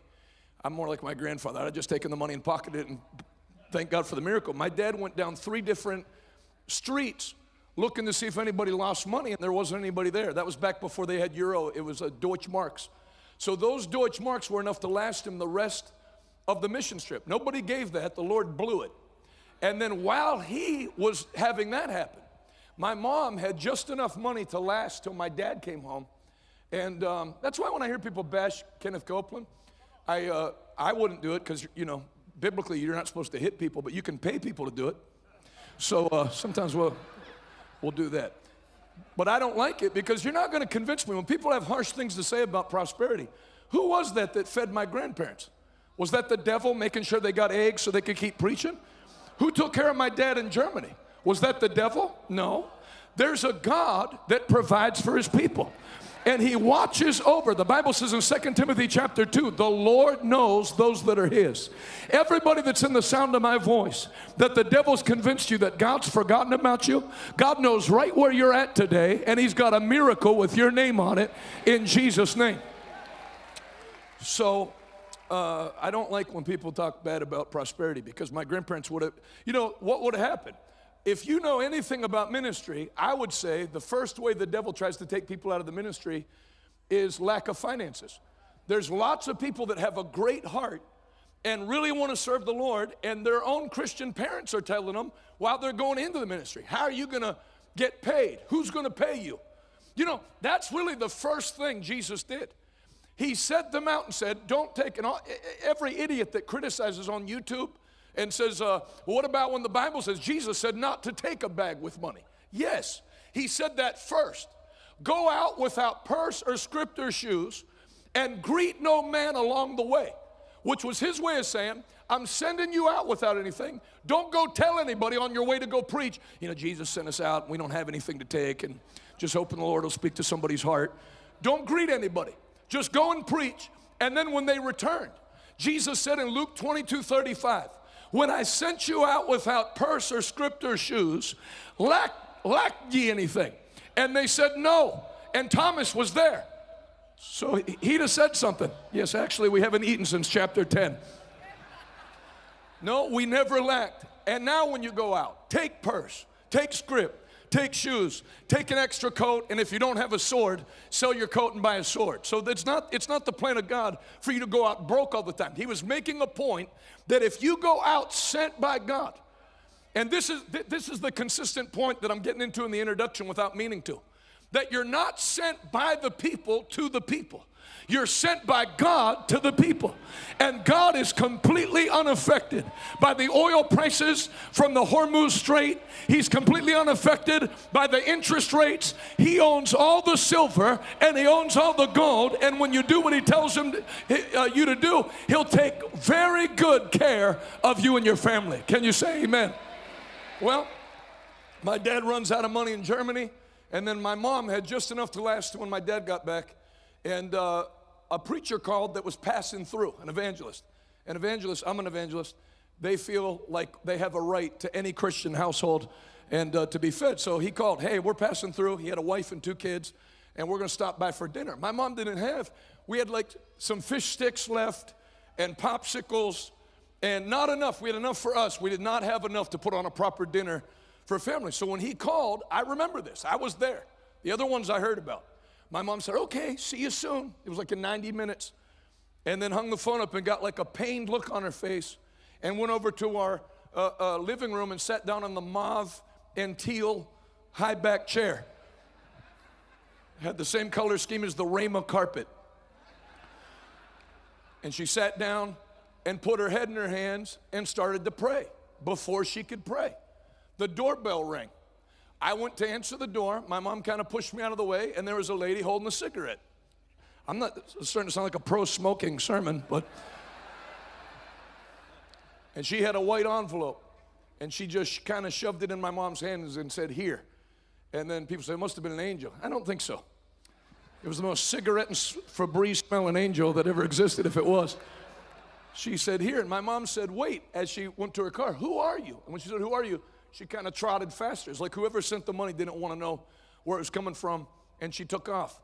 My mom, in 1989, $380 in $20 bills, which in that money, you know, you could buy a decent amount of groceries now for $380. Back then, you went from wondering how you were going to feed this family to my mom went, our grocery store in Pittsburgh is called Giant Eagle. She went to Giant Eagle and bought steak and potato and dessert, and we had a feast. So when my dad got home from that trip, he said, you're going to have to let me tell you what God did for us. And my mom said, no, you got to let me tell. And they fought over who could tell the testimony of what God did. I prophesy in the name of Jesus, every setup of the devil for you to have to struggle, you're going to fight with your family over who has the best testimony of what God did for you out of this meeting. Come on, if you receive that, let an eruption of praise come out of this afternoon service. Somebody shout hallelujah. Say it out loud. The Lord is good and his mercy endures forever. One more time. The Lord is good and his mercy endures forever. Man, you start telling testimonies, they just keep coming. My dad's brother was preaching at a place in Florida, and he was taking the offering, and he was talking about the 100-fold return. And this lady, when it took time for the offering, she had 2 boys. Her name was Shiraz. She was Persian. Her 2 sons pulled on her dress and held their hands out so they could put money in the offering. She gave one $1 and she gave another one $1. And they both went and put the money in the offering. And they didn't know, but that was her last $2. She lived in a government apartment complex. So they get in the car, and his boys say 24 hours a day, Mom, I'm hungry. So she didn't have any money. So she went through Taco Bell, this is her testimony, back when you could eat there without writhing abdominal pain. She went there and I don't know why you think that's funny. It's writhing abdominal pain. She went there, and this was back before they made the rule against it, where you could order, like in the 90s, just like a water with ice. So she figured, just to pacify them, I'll get them 2 large waters with ice. So she pulls up, orders that, and the lady gives her the 2 waters with ice and says, I heard your boys when you were ordering. We're not supposed to do this, but we're getting ready to throw all this food out. And so if you want it, I'll give it to you. And handed her 2 huge trash bags of fake Mexican food. And so, a bunch of made-up words, quesarita, stuff like that. Anglicized Mexican food. So she hands it to him, and now check this out. The boys were paying attention to the sermon on the 100-fold return. The mom said, look how God helped us. You gave the last $2 we had in the offering, and God's given us this reward. And the one boy spoke up and said, no, that preacher said you'll get 100 for every one you give. This is just extra. I prophesy in the name of Jesus, the blessings you're celebrating, that's not even your harvest yet. That's just the extra of what God's doing in Jesus' name. Can you say amen? Man, I feel victory in here. Hallelujah. Praise God. So the next day, the boys get on the bus. Then she waits at the bus stop to pick up the boys when they come home from school. And a lady's there. And she said, are those your sons? She said, yeah. She said, let me see them real quick. And they came over to her. And she put one bill in one's hand and one in the other hand. She said to the mom, those are the cutest boys. I've been watching them at the apartment complex. And I just wanted to do something for them. And they came back to the mom, both holding a $100 bill, and said, I told you. That's right. Because life has a way, if you're not careful, of stealing your childlike faith and your childlike expectancy of the blessing of God. But I pray the Lord uses me in the next 44 minutes and 53 seconds to reinstill in you an expectation that thank God for all He's done, but He's not finished yet. You know, when you preach, you hear people say stuff like, well, I'm on a fixed income now. Who fixed it? Why don't you just unfix it? Why start having this feeling? You know, you hear people talk, especially I hear on YouTube a lot. Preachers, it's like they're giving their eulogy. You know, back in 1990 when I was, why don't you stay current? God doesn't have His best for you in the rearview mirror. The best is yet to come. If I were you, I would get ready for August through December to be the best 5 months that I've ever had in Jesus' name. 5 months of making the devil cough up everything that he stole from the people of God. I announce in the name of Jesus Christ, it's your season to be blessed in Jesus' mighty name. If you receive it one more time, give the Lord a great hand clap and a mighty shout. Hallelujah! Praise God. So I'm going to play something for you that kind of ties in with what I'm preaching on. The blessing of the Lord makes a man rich, and he addeth no sorrow. I've noticed in the charismatic and word of faith camp, I don't mean Brother Copeland, and I don't mean Brother Duplantis, and I'm not pointing at anybody in particular, but people are like apologizing for prosperity. No, I don't know. We know it's not about planes. No, it's kind of about planes. Why is it okay for Islam to run 3 different airlines? And Christians, if they get one jet, are to be vilified. I'm thinking about buying a second one just to fly around CNN at 500 feet and disrupt the broadcast. I'm not asking the Philistines permission to rejoice for carrying the Ark of the Covenant. We are the children of God. We are seated in heavenly places. We are the head and not the tail. We are above and not beneath. Blessed in the city, blessed in the field, blessed when you come in and blessed when you go out.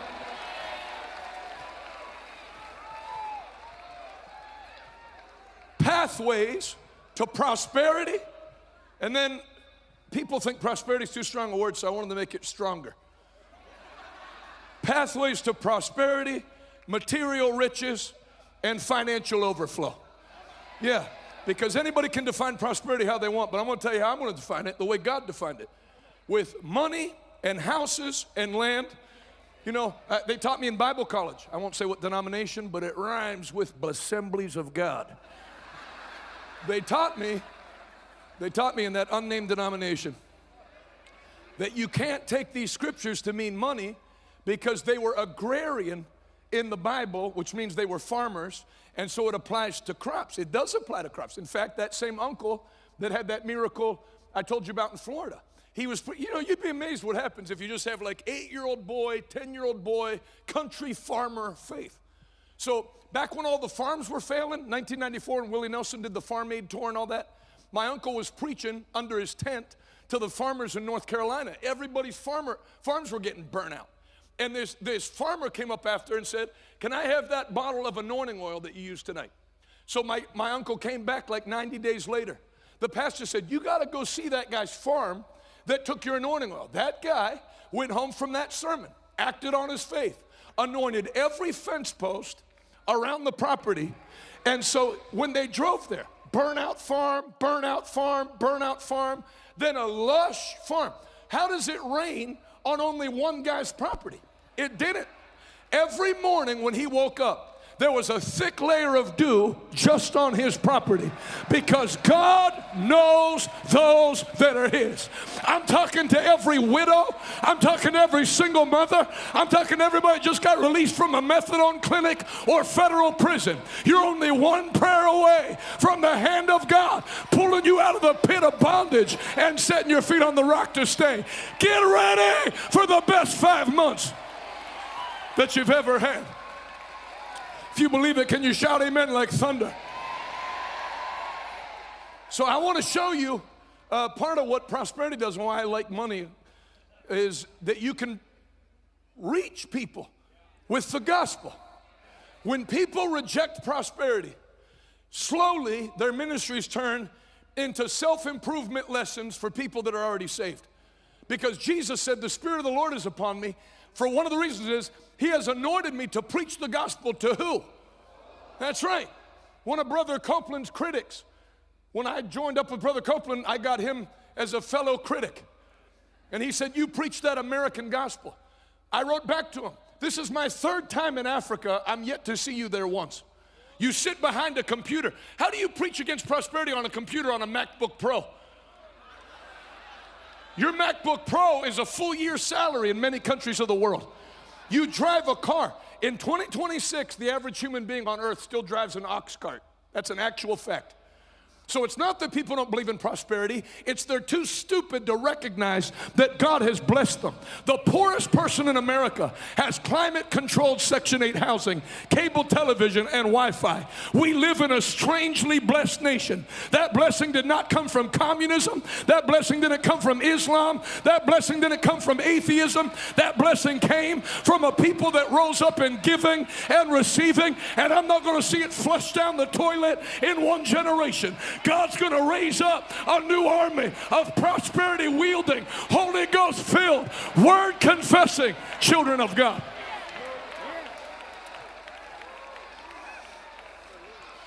Somebody say it with me. Prosperity means rich. It's not, it means having enough to do. No, it doesn't. It means rich. It means like a lot of money, like wads of money. That's right. Clip it and put it on your YouTube channel, nobody watches. That's what it means. Abraham had 318 trained men in his household. When people wanted to go to war, they asked if he could help. He was a nation as a man. The Bible says, all that seek deliverance in Zion, consider the rock from which you were hewn, the quarry from which you were mined. Isaiah 51, 1-3. For Abraham was one man when I called him, but when I finished, he became a mighty nation. There's people here that have experienced that. You never thought the day would come where you'd call a staff meeting that was bigger than your revival meetings when you started in the ministry.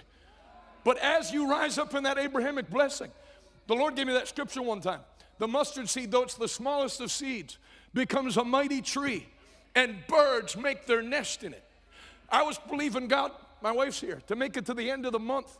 And I was praying, Lord, help me get to the end of the month with this little bit of money. And the Lord said, one day, out of that scripture, there's going to be multiple families that make their living off the excess of what's coming into the ministry. And that day's here now. We went to hit 50 employees, and Patrick that runs our money was saying, maybe we could break the company up or the ministry up into like Revival Today Media, Revival Today Evangelistic. Then we can split it so we don't have to pay the insurances. I said, just pay it. God knows all the regulations. God is not concerned about any law that's going to be passed or any attempt to hinder or restrict the blessing of God. Everybody that's listening in Texas, God bless you. Everybody that's listening in New York and California and Oregon and states where they're trying to pass laws to make it where you can't rise up in wealth, God's going to go out of his way to show people in those states that no government can stop the blessing of God. You can't bless what God's cursed, and you can't curse what God's blessed. blessed. Come on, celebrate it ahead of time. You're going somewhere, whether the devil likes it or not. The Spirit of the Lord is upon me because He's anointed me to preach the gospel to the poor. It takes an anointing to preach the gospel to the poor. That's why you'll never see anti-prosperity people having any evangelistic crusades, because it makes no financial. I went to do our first crusade in Philadelphia in a place called Nicetown. It was the second highest crime, second most violent neighborhood in the United States when we did the crusade. Those are great places to have crusades. Darker the dark, the brighter the light shines. That's what Jesus commanded. Go after the poor, the halt, the maimed, the blind. That's the recipe for prosperity. Go after people no one wants. And so I did. And so there's this pastor, 80 years old. He's in heaven now. Brother Farina. He was an Italian Pentecostal pastor, had been in the ministry for 60 years. So he's standing where I'm going to park my vehicle. He said the Lord showed him where I was going to park, because we parked in a different spot every night. That's why I still had a vehicle when the crusade was over. So he's standing there, and it was 97 degrees out. If you're overseas, it's like 37 Celsius. And he's 80. So I'm like, you know, we didn't have any chairs. It was a crusade. I did like an open-air crusade in Philadelphia. That's what if you were here last night, that's what I'm trying to get into us as Word of Faith people, that it's time to take our faith and go out again and get a new intake of lost and hurting people, just like Brother Copeland and Brother Duplantis and Brother Savelle did at the inception of this thing. There's a world out there hungry for the Word, and we need to go get them in Jesus' name. Can you say amen? So Brother Farina's there, and I was concerned for him. I said, Brother Farina, you've been in the ministry 60 years. I said, I got nothing to say tonight that's going to help you. You can only be hurt in this meeting by being out in the heat. So please go home. And he said, I'm not here to hear you preach. I'm here because I have a word from the Lord for you. So I went like that. And he said, the Lord sent me here to tell you, because you've made a decision to go after people no one wants, I'm going to begin to send you the people who everyone wants.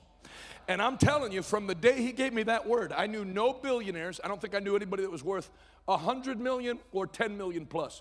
And now, multiple billionaires. You know, I met with a guy last month. He said, look at my desk there. He said, open that folder. And I opened it. He said, how much is that check for? I said, 1.525 million. He said, who's it made out to? I said, the U.S. Treasury. He said, that's my monthly income tax, personally, not from his company. He's a billionaire, and he likes me for some reason. And there's only the Lord could do it. He's not a confessing Christian, but he cares about our ministry. And anytime the media comes after me, he calls me and says, if I were you, I'd play it like this. One time they said they were going to chain our church up because we didn't have the permits for the amount of people that were coming. But I was having church anyway because I just had enough. After COVID, I just made up my mind. I'm never going to shut the church down for any reason. We can work it out. I'll comply, but I'm not shutting Sunday down. The next time our church closes will be for the rapture of the church of the Lord Jesus Christ. And other than that, you can kiss my gospel grits. So he called me up one time. I thought he was going to tell me like to ease up because they were putting us on the news and stuff. And he goes, hey, I saw you're on the news and they said they're going to arrest you. I said, that's right. He said, let me tell you how I'd play it if I were you. He said, I'd make them arrest me. He said, now think of this. If you get arrested, 98% of the city of Pittsburgh is going to think you're nuts. But 2% won't. And 2% of 1,000,000 is 200,000 or 20,000. He said, so your church would grow quite a bit. I said, I like the way you think. Felt like I was talking to a member of the Cosa Nostra. Amen. And so that's one. There's another guy that owns sports teams in Pittsburgh that told us we could use his stadium and all that. And all these guys started coming. See, if you think your money in ministry is determined by rounding up rich people and taking a good offering, you're never going to do the Jesus type of ministry. And so this clip I'm going to show you is from Sturgis, where the Lord spoke to me to put up a stage in at the Sturgis motorcycle rally. Actually, I used the Buffalo chip. It was me and then Kid Rock and Snoop Dogg. I've never opened for them before. And so it was $350,000 to do that, to reach the bikers, and it was awesome. I'm going to play you one of the miracles that happened in just a second, because God used that meeting to change my life, because I kind of felt like you know, no one's there to hear the Bible. They're there to smoke weed and listen to music and do other things and get bike parts. So I kind of felt like I was imposing just shouting the Bible at them. But then not only did people get saved, but when I went to leave, one guy flagged me down. He was the president of a motorcycle chapter. And he goes, excuse me, my daughter has leukemia. Would you pray with me that God will heal her? Now, he just got saved. He told me he'd never been to church before.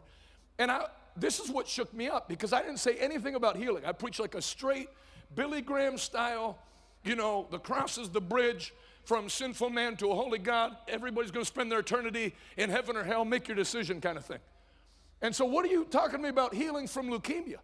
But I thought, even if you preach what they would call the straight gospel, you're dealing with a virgin birth. You're dealing with resurrection from the dead. You're dealing with ascension into heaven. The Bible gets people, it gets them, their minds and spirits going in a supernatural direction. Faith cometh by hearing, hearing by the word of God, and you can't compartmentalize faith.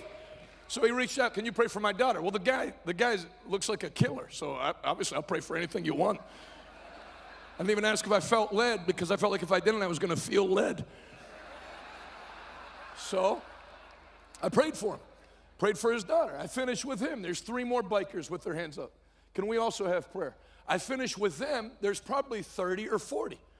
So I just had them all line up in the grass, shoulder to shoulder, and went down and laid hands on them. And I would say about 1 in 3 or 4 shot out into the grass. There were no catchers, no modesty cloth people.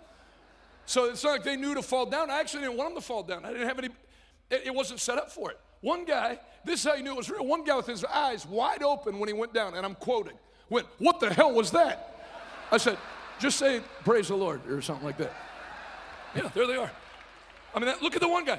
That one guy must have had quite a night. Those horns on his, that's a bra impaled on his helmet. That's a first-time decision for Christ right there. And so then we laid hands on him. Well, then the next night, they start coming, and there's one testimony after another from these people that have never been to church in their life. Listen to, see, I pray that this infects you with a desire to take your faith and reach out. Stop letting the world make you feel like you're an imposition. The world is hungry for the gospel of Jesus Christ. The world is hungry for the word of God. The world is desperate for the supernatural touch of the Holy Ghost. Okay, so they have both of them. Play the lady first and then play the other guy that's the president of the motorcycle chapter. Go ahead. I came last night and I felt so good. And then today I haven't eaten, like I can't eat. 4 years of this pain and throwing up, and I'm skinny, you know, but I ate 2 meals today. I've had some juice. I've had a whole bunch of stuff. Everybody's like, are you okay? Why are you eating? This is for real. Like, I don't know. Like, I came to Sturgis to hang out, buy bike parts. Then I found Jesus, and it's a whole different thing here, right? God is way bigger than anything, and I know for a fact today, in my heart, we got lots of medical doctors, but there's only one big physician, only one, and he's the only one that can do it. And I don't got it anymore. Like, I don't know where it went. I've eaten today. I ate part of my boyfriend's burger. There's no other explanation. There's really just not. Yes, I just believed it, and it happened. I've never felt like this in my life. Never. Now you're healed. I'm telling you, I'm healed. I almost can't wrap my own head around it because it's so 4 years not eating. Yeah. I'm drinking Ensure for old people, right? I can't eat. I've had a whole meal. Praise God. God is good. I don't know what else to say. No, God is good. God is amazingly good. He's my physician right now, right? He's mine. Amen. There's some doctors give me some guidance, but I'm gonna go to the big physician from now on, because that's where it's at. That's where I gotta be. Amen. Yeah, thank you. God bless you. He Go ahead. came over here yesterday. Amen. We wanted to hear the message and see what was going on. And you walked up and you told him what he was suffering Pause from. it real quick. Yeah, that guy said, you know, he's got 3 skull rings on one hand. So, you know, you don't have to ask me twice to pray for your friend, whatever you want. And so I go up to his friend that's on oxygen, sitting down, and I got ready to pray for him. And when I got to him, just like I know my middle name's David, just like I know my dad lives at 50 Bayberry Road in Brewer, Maine. That's his actual address. Just figured I'd throw it out on TV and see what happens. I knew that guy had these three. I said, before I pray for you, I said, you have COPD, you have emphysema, and then I said, the last time you went to a doctor, they found a third thing that's wrong with your cardiovascular system, that they told you you're going to need more tests before, because they're not sure what it is. And he already had his head bowed for prayer, and he looked up and went, whoa. So I took that as correct. And the Bible says it's God that reveals the secret things. See, the word of knowledge lets people know you're not just some over-caffeinated guy that came to Sturgis to yell the Bible at him, that there's a God at work reaching out to them. Can you say amen? Go ahead. He came over here yesterday. We wanted to hear the message and see what was going on. And you walked up and you told him what he was suffering from. And you put your hand on his chest. And I've seen sideshows, but what I saw happen, I'm still dumbfounded.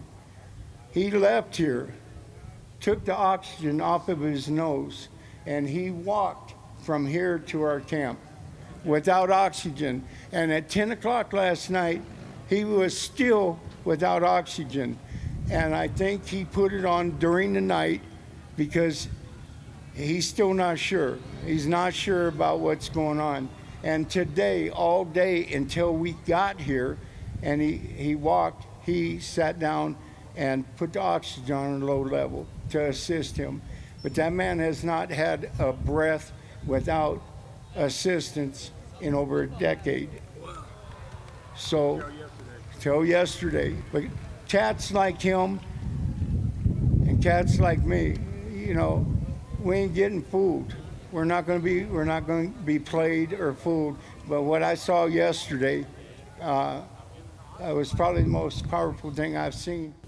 And we love the fact that you laid hand on him, and it worked. Whatever you did, whatever God did through your hand, that man is going to live a lot longer than all of us had hoped. So thank you. Yes, thank you. I like that stuff. Some guy wrote me, I posted the video clip to encourage people, and some guy from Montreal wrote, you get people into you get weak-minded people emotionally stirred up and trick them. So I wrote back to him, because they got free health care in Canada. I said, I'll pay for your plane ticket to fly to South Dakota and tell that guy that he's a weak-minded, emotionally unstable man that got worked up, but I will not pay for your hospital stay. I never heard back from that guy again. You can't tell me, anybody that's intellectually honest cannot say that guy, that was made up. You can tell both those people had an encounter with the living God. Yeah, so you can say all this stuff that we work up, weak-minded. That guy's not a weak-minded. You go tell him he's weak-minded. You're going to be talking like Sammy Davis Jr. for the rest of your life. Somebody say, we serve a real God. So I brought that up because the owner of that buffalo chip called. His daughter came and said, my dad wants to meet with you. So I met with him. He said, I want to ask you a question, preacher. He said, the way I see it, you have about $350,000 wrapped up in this meeting between your sounds. He nailed it. I had like 352. He said, you haven't taken any offerings. How do you make money? I said, do you really want to know the answer? He said, I do. I said, okay. I said, I'm not trying to sound nuts. I'm telling you how this works. I said, in your business, you measure profit and loss by cash. God measures profit and loss by souls won to the kingdom. And I said, if I keep that account as full as I can, my account of money never runs dry. And that guy nodded his head. He's a South Dakotan guy. He nodded his head and went, that's the only explanation, because this wouldn't make any sense. That's right. And you have to, Jesus had Judas hold the bag, and he preached. Because you can't preach and hold the bag. God told David not to take a census, because if you do, you'll make plans based on how many troops you have and what you can do. You know, there's a guy sitting over there named Charlie Bollinger. He called me not long ago and told me about a church that a pastor wanted to offer for me to buy. And when he told me that, I had made a plan to start no new churches this year because we're building out a $10 million one in Pittsburgh. And so then the Lord spoke to me to start one in Toronto. That's extra that I didn't want to do. Then I get home from Toronto after announcing we're going to start a church, and Brother Bollinger called me and said, there's a guy that was going to sell his church in Texas, but he's been watching you on YouTube, and if you want it, he's going to knock the price down 50% because he'd like it to stay a church. And then this came out of my heart. I said, well, I said, I'm building a church out in Pittsburgh, and I just announced I'm starting one in Toronto. And it had that like stank of unbelief, on it. So it was early in the morning, and I didn't like how it sounded. So I flipped it as quick as I could. I went, but who cares? Let's do it. You know, the way I feel, I can't afford the church in Pittsburgh. I can't afford the one in Toronto. So why not do 3 things you can't afford? Because you can't do any one of them anyway. And Brother Bollinger said to me in that raspy voice, yep, you don't need faith to do what you can do. You need faith for the impossible. When he said that, I felt the Holy Ghost on it so much that I made it the theme of our camp meeting this year. Faith for the impossible. And I'm telling you, there's a gift of faith that's dropping on the body of Christ en masse. You're not going to finish with 1 campus. You're going to have 2 campuses, then 4 campuses. The God of multiplication is at work in this building. Your business is going to go from local business to state business to regional business to national business to international business. I'm telling everybody in this building, get ready for the best 5 months that you've ever had. Life is not going to finish like it started. Whatever the devil did to try to kick your legs out, God's going to raise you back up, and you're going to finish stronger than you were before. If you receive it, celebrate it one more time under the Most High God.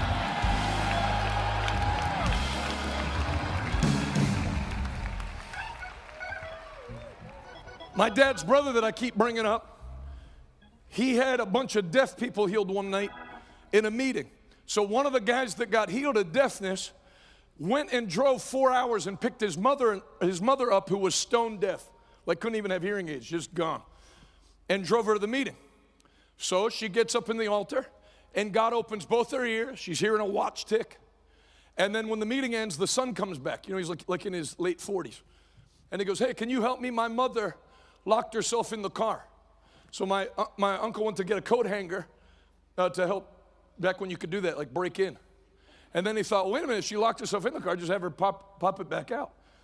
And he said, no, she's locked herself in the car because she's mad, because she lost her hearing on the way out of the service. So my uncle said, well, she was just hearing a watch tick 25 minutes ago. What happened?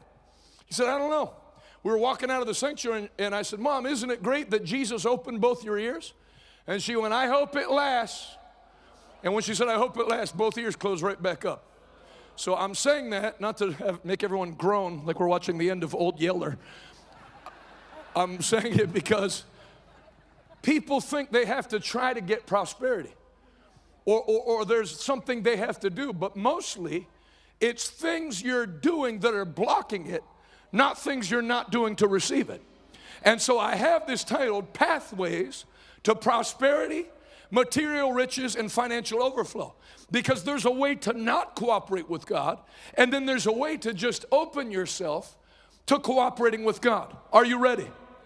Number 1, you'll never arrive at prosperity as long as you think that prayer is the seed for financial increase. I was just preaching in Atlanta, and a guy came up to me. They were taking the offering. It wasn't for me, it was for the conference. And this guy came up to me, and he said, hey, an usher brought him. He said, hey, I'd like prayer. I'm in the ministry, and I'm believing for financial breakthrough. I said, they're taking the offering. And he said, yeah, I know, I just wanted prayer. I said, can you tell me where in the Bible that prayer was ever a remedy for financial increase? I said, go back and give something. It's not to me. So it gets quiet. I probably should have made that number 10. That kind of sucked the air out of the room. And still, with all this teaching on Bible finance, you'll still have it. Any kind of charismatic, people that know the word, can I get prayer? Now listen, there is impartation. There is a gift of faith. You can't tell me there isn't something to the first time I met Brother Jesse, him saying, want to come see my plane? And I went to go see it, and I came on the plane, and he said, God will give you a plane just like this. And it was all I could do now to say, take it easy. I just got to the place where I can get my car registered every year. I'm glad you think I'm joking. I still catch myself. Like I have PTSD. When a cop pulls up by me at a red light, I go to get in like the right lane and then make a turn before he can see that my thing's the wrong color for 3 years ago. Let's take it easy on the jet talk. I know that works for you guys. I'm not there yet. But I had enough sense to say, praise the Lord. You know why I like saying praise the Lord? You didn't disagree with anything, but you also didn't agree to anything. It's like what Ezekiel did. Can these dry bones live again? Thou knowest. Leave me out of it. So I said, praise the Lord. And it was a year and a half, 2 years later, that same Falcon 900 was given to our ministry to use at $0 a month. Just got to fill it up with fuel and pay the pilots. You can't tell me that there's not, who you hang out with matters. Can you say amen? I'm glad I'm hanging out with you this afternoon because together we're going somewhere. You're not in a group of people that are going to get mad when you get a new car or a bigger house or a bigger church. This is a room full of champions that are getting ready to stomp on the devil's head with renewed vigor. Number 2, you'll never arrive at prosperity until you're disgusted with the thought of your future being planned by others. My daughter, when she was 2 months old, me and my wife went to the doctors for the 2-month checkup. She was 10 pounds, looked like a little bowling ball with hair. It's like this big. And they said, now I didn't read anything on vaccines back then. They said, we're going to give her vaccines. I said, how many? They said 14. So that seems high. You know, I'm not a doctor. That's a little thing to jam 14 things in. So I said, how many did I have when I was little at this point? They said 2. You know, even when you asked what the vaccines were about, one was for human papillomavirus. I said, isn't that sexually transmitted? He said, yes. I said, well, how about I just make sure she's not like a promiscuous toddler? Doesn't like hang around the church nursery in low-cut diapers. Hey, how's it? See anything you like, speak up.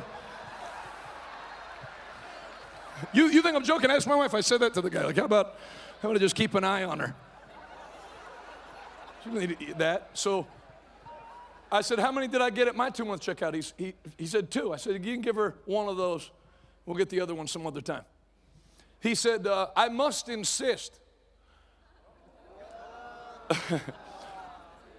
I don't like being talked to like that. I felt all 9 of the fruit of the Spirit immediately fall off my tree.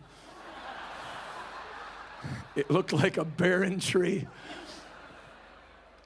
I said, does the child have my last name or the hospital's last name? He took a step back. I said, do what I said. And I had a suit and tie on. I was coming straight from the church office. If I'm a Section 8 mother on government support and I tell them I'm not doing the vaccines, what are they going to do? They're going to threaten me with losing my house. They're going to threaten me with losing my food money. They're going to threaten me with everything they can threaten with. But when you get prospered, it breaks the bands of the world's financial control to steer you and steer your children. I prophesy in the name of Jesus, every chain of financial control is broken off of you and your family forever in Jesus' name. I see you breaking out of every bondage, every prison cell of economics that the devil's put up to keep you where you're at. You'll never be broke another day in your life. You're going from glory to glory, victory to victory, and strength to strength, whether the devil likes it or not. Can you say amen? You'll never arrive at prosperity till you're disgusted with the thought of your future being planned for you. When we were having our little disagreement about our church building in Pittsburgh before we got this new one, I had a disagreement with the city. I wanted to have church, and they felt like I shouldn't have church, and that was our disagreement because the building got too small because it grew too fast. So that's the problem God said he'd give you. See, if I won't open up the windows of heaven and pour you out a blessing that's so great you won't have room enough to take it all in. And so they said, we're going to fine you $1,000 a day. I responded, can I pay $365,000 up front? Never heard back from him again. See, you start realizing even fines are set up for poor people. I read when Jeff Bezos from Amazon was building his house in Washington, D.C., he parked his car illegally in front of the house every day and paid $17,000 a month in fines. Yeah, because the fines can't touch him. God will make you so fat. You know that word prosperity in the Old Testament has like a, where does it say the yoke will be destroyed because of the fatness of your neck? Where is that? I mean, just tell me. I don't know. So if you say, I'll just believe you. Where is it? Isaiah 10:20, yes, Isaiah 10:27. And the yoke shall be destroyed because of the anointing. One translation says the yoke will be destroyed because your neck has become so fat. Now, nobody wants a big fat neck unless you play defensive line for an NFL team. But what God's saying is God will enlarge you so much that the bands that keep other people down will have no effect on you. You'll be like an incredible Hulk financially, that all of the restraints that are made for normal people, they won't fit on you, because God has raised you up economically in this last day. Can you say amen? So you have to have a disgust with people telling you how to live. No one has a right to plan your future except Jesus. I've been telling people this in our healing meetings. If you got in a car accident and you broke your hip, and the doctor tells you broke your hip, he's allowed to say that. But when they say you'll never walk right again, that's called prophecy, and nobody has the ability to tell you how tomorrow's going to be outside of the Holy Ghost. And the Holy Ghost already said how tomorrow's going to be. I know the plans I have for you, says the Lord. Plans to prosper you and never to harm you. I see you having a hope and a glorious future. Number 3, you'll never arrive at prosperity until you're disgusted with poverty. Deuteronomy 15:4. Save when there shall be no poor among you, for the Lord shall greatly bless thee in the land which the Lord thy God giveth thee for an inheritance to possess it. You have to become disgusted with not having enough, with watching your wife wince in pain because she has tooth pain and you can't afford the dentist. I was there. That was probably the day I made up my mind. I'm not having this. If these Bible verses are true, and they're true, then I'm done struggling. I don't care if every minister wants to line up and tell me how hard it is. The Bible doesn't say it. The Bible says his yoke is easy and his burden is light. And I'm not going to exchange what God said for what my denomination said or what people think. I'm going to bless my wife. I'm going to bless my child. I'm going to bless the house of God. I am blessed and I shall be a blessing. If that sounds like you, let God hear your hand clap and shout. Come on, make a joyful noise. The devil is defeated. Say it so the devil can hear you. I'll never be broke another day in my life. Number 4, you'll never arrive at prosperity until you become intoxicated with the value of God's kingdom. 2 Samuel 7:2. That the king said unto Nathan the prophet, David, see now I dwell in the house of cedar, but the ark of God dwelleth in curtains. Why am I living in a nice house where God's house looks like garbage? Amazing how many pastors, I met a pastor, and he said, can you believe with me for a building for the church? He'd been there a while. He said, we're meeting in a hotel ballroom. I said, where do you live? He said, I have a house. He said, it's funny how you were able to find $1 million when it came for you. But then when it comes for your church, it's second. Until the advancement of God's kingdom becomes your passion. Getting quiet. Until the advancement of God's kingdom becomes your primary concern. And then when it does, you'll never have a chance to pray for a personal need. Seek ye first the advancement of God's kingdom and his righteousness. And when you do, all the other things that you could be dying trying to get, I will drop them in your lap in Jesus' name. Lift both hands all over this place. Receive by the Spirit a renewed passion for the advancement of God's kingdom in Jesus' name. If you receive it, let your amen be the loudest. Hallelujah! Man, something's breaking in here right now. There's power here, power to set the captive free. Number 5, you'll never arrive at prosperity until you're disgusted. Disgusted. Not, no, I don't agree with that. No. Like, don't like it. Like, grind your teeth kind of thing. disgusted with the religious system that criticizes extravagant devotion to God and opposes his blessing. John 12:4-6. Then saith one of his disciples, Judas Iscariot, Simon's son, which should betray him, why was not this ointment sold for 300 pence and given to the poor? Notice people that criticize Kenneth Copeland, Jesse Duplantis, that jet could have been sold and given to the poor. They always want to help anonymous poor people. But you know what we found out? None of that money ever gets to any poor people. It starts pretend daycares in Minnesota, and pretend daycares in California, and pretend high-speed trains in California. The money pads the pockets of all the politicians that want to tax the church, but the money never gets to the poor. It's a bunch of phonies like their father Judas Iscariot. I'm not letting them talk me out of the Abrahamic covenant. I made up my mind. If my father is giving me a coat of many colors, I'm not keeping it hung up in the closet just because my brothers are jealous. I'm breaking that puppy out, putting it on, and wear it in Jesus' name.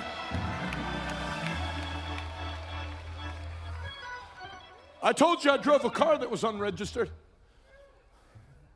Never heard one word from any pastor I preached for. I would go park it in the back by the field. They'd say, Brother Jonathan, we have a spot reserved for you up front. I say, I know. People are discouraged enough in life without having to look at my vehicle. My car was a disgrace to the blood of Jesus. And then I got a Cadillac Escalade, and that's a whole other story, what a miracle it was. I'll tell you the story. I talked to my dad. I said, I'd really like to get a black Cadillac Escalade, but it would be more cost efficient because I needed an SUV to carry our TV equipment. I said, but it'd probably be better to get like a Suburban or something. And my dad said, well, it's not only that. He said, where you're going to preach doing these inner city crusades, you don't need a vehicle that makes you a target. I said, you're right. So I went to go get a Suburban for less money, but in order to do so, I had to drive by the Cadillac dealership, and I'm telling you, I had already crossed the bridge to not getting a Cadillac. And I felt the Lord speak to me, pull in the Cadillac dealership. Delight yourself in the Lord, and He'll give you the desires of your heart. There are people in this room that have a great desire in your heart, and you say, well, whether I have it or not, I'm telling you, before the end of this year, you're going to hold that thing in your hand in Jesus' mighty name. Pull into the Cadillac dealership. Everybody say, put your feet on the ground. Say it, put your feet on the ground. Have enough faith to go and look at the house or the dealership and dress up. Look like your dad is the King of Kings. I don't even know I am here. No, act like you belong, because you belong. I said you belong. Say it out loud. I'm a child of the King. I'm blessed and highly favored. I pull on the Cadillac dealership. Salesman runs up. Can I help you? I said, I'm just looking. I wasn't going to buy. I was just obeying God, and then I was going to pull out and resume going to the GMC. And as that guy's talking to me, wondering how I'm going to get out of this conversation, guy comes out of the office. Brother Jonathan. Well, there's one place you like being called brother. It's a Cadillac dealership. I said, yes. He said, I don't know if you remember me or not. He said, I came to your revival meeting in Washington, Pennsylvania. My son had Tourette's syndrome, and it was so severe, and the kids would make fun of him, and it would disrupt class in 8th grade, that the school district paid us to homeschool because they felt like it'd be the best alternative. He came to your summer camp, got baptized in the Holy Ghost and spoke in tongues, and when he quit speaking in tongues, he didn't have Tourette's anymore.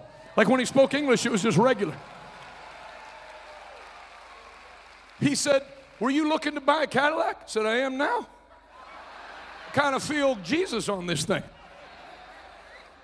He said, well, and I told my dad I like black Cadillac Escalades. And he goes, I don't know if you're interested in this or not, but somebody just turned in this black Cadillac Escalade. He said, if you want it, I'll give it to you for what the dealership paid for it, plus the cost of the new tires. He took me into the office. It was $730 some that they'd paid for new tires, plus the trade-in value, which they rip you off when you trade them in. And I actually paid less for that Escalade than I was going to pay for the GM. So I'm telling you, it's not a money thing. God's got a way to get you the best for less than the cheaper thing you're trying to do. There's people right now, your dreams that you feel like one day you're going to have in your 50s or 60s, it ain't going to take till you're in your 50s or 60s. There's young people that God's blessing right now. There's young people watching in Africa. God's blessing you right now. Young people in Europe, God is raising up a new generation of Holy Ghost filled, prosperous Christians for this end time army. I walk to, so I go to my next church in the Escalade. I'm telling you a thing you're going to have to break. No one cared that I had an illegal car. Now you'd think a pastor would come and go, hey, I can't have you driving this car. It's illegal. You're a minister of the gospel. This is a terrible example. Let me help you get a car. Nope. But then you drive in a shiny black Escalade. Where'd you get that? I said, at the car store. They sell them to anybody. Yeah, you want to know something else? Even if somebody gives you something, quit apologizing. Well, you know, my son's an attorney. He has some money in it. Why are you always apologizing?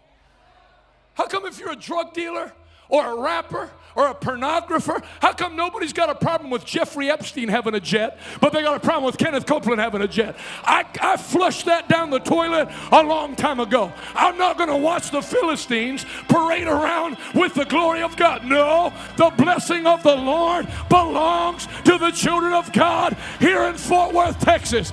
Get ready. Come on, take 30 seconds and let it rip. Hey! I'm not ashamed of the gospel of Jesus Christ, and I'm not ashamed of the blessing of God. I'll tell you a third time, you'll never be broke another day in your life. Hey! Can I make an announcement? Poverty is completely shattered over your family now and forever. Free at last, free forever. In Jesus' name. One more time. Lift up a hand clap and shout. Come on, rock this place on the final week. Hey! I hear the sound of the armies. Somebody shout amen like thunder. Be seated. They already took the offering. There's no offering scheduled. But I'm receiving one for Kenneth Copeland Ministries. Everybody that's watching on television right now, everybody that's here, if this is applicable, there's no sidestepping breakthrough seed to come into prosperity. When we sowed that $1 million, a guy called me up and gave me a word. That $1 million seed is going to break you into $1 billion flow. That's exactly what happened. Where I'm eating and where I'm staying and what I'm driving, it wouldn't be any different if I had $1 billion. The flow broke from heaven. Jet, all that. Church buildings, land, property. I'm not trying to get you to give $1 million. Some people, it'd be an insult to give $1 million. It's like, my friend, if you're giving 1.5 to the IRS every month, there's people at different levels. Elon Musk made more than that on interest in the time it took for me to give the illustration. I'm not asking you to give $1 million, but some should. Watch it on TV. There's people that have money eating. You're miserable with it because you know it's supposed to leave your hand and go somewhere, and this is the place for it to go. This ministry that's impacting the whole world. So everyone that's watching on television right now, I want you to ask the Lord what He would have you to give. Everybody watching on Daystar. Everyone watching on Victory Network, everybody on YouTube. There is a high degree of importance for the soil that's used. And this is great soil. When I used to give in churches where they'd say, no, we don't give to get. I noticed there wasn't much of a return. But when you give to a ministry where they pray over every individual seed and believe for 100-fold return, and don't down talk the 100-fold return that's clearly in Scripture. There's a difference when you sow. This is explosive, atomic ground to put seed in. Some of you have big plans for your church or business and you're saving up for it. But you're one seed away from seeing it come, and your 5-year plan will be a 3-month plan by the blessing of Almighty God. Can you say amen? They're going to give you the ways to give. Whoever, Brother Tim, I believe it is, you can tell them the ways to receive. You can give electronically in the crowd. The buckets are already gone. They were leased. They were due back at 4 p.m. Everybody watching online, you can tap the seat in front of you. You're going to help me? Okay. They're going to bring buckets up to the platform. I like that. Yes? Go ahead. Pastor Jonathan, sorry. It's okay. I was only been a pastor for like 4 years. The buckets are still gone. These are all we have. So if you need to bring your offering to the bucket. Okay, for the people upstairs, there's buckets at the bottom of your stairs, or you can give electronically. Thank you so much, Pastor Jonathan, for the additional offering that we didn't plan for. You're welcome. Lift your phones up. Lift your hands up. Every seed that's sown today, I thank you for 3 things, oh Lord, that all poverty is broken today. Number 2, all debt is broken today. And number 3, 100-fold return comes that not only blesses them, every economic battle they've had to fight growing up, their children will never have to fight those battles because today they enter into the unbridled blessing of God. In Jesus' name. Everybody that believes it, said aloud, amen.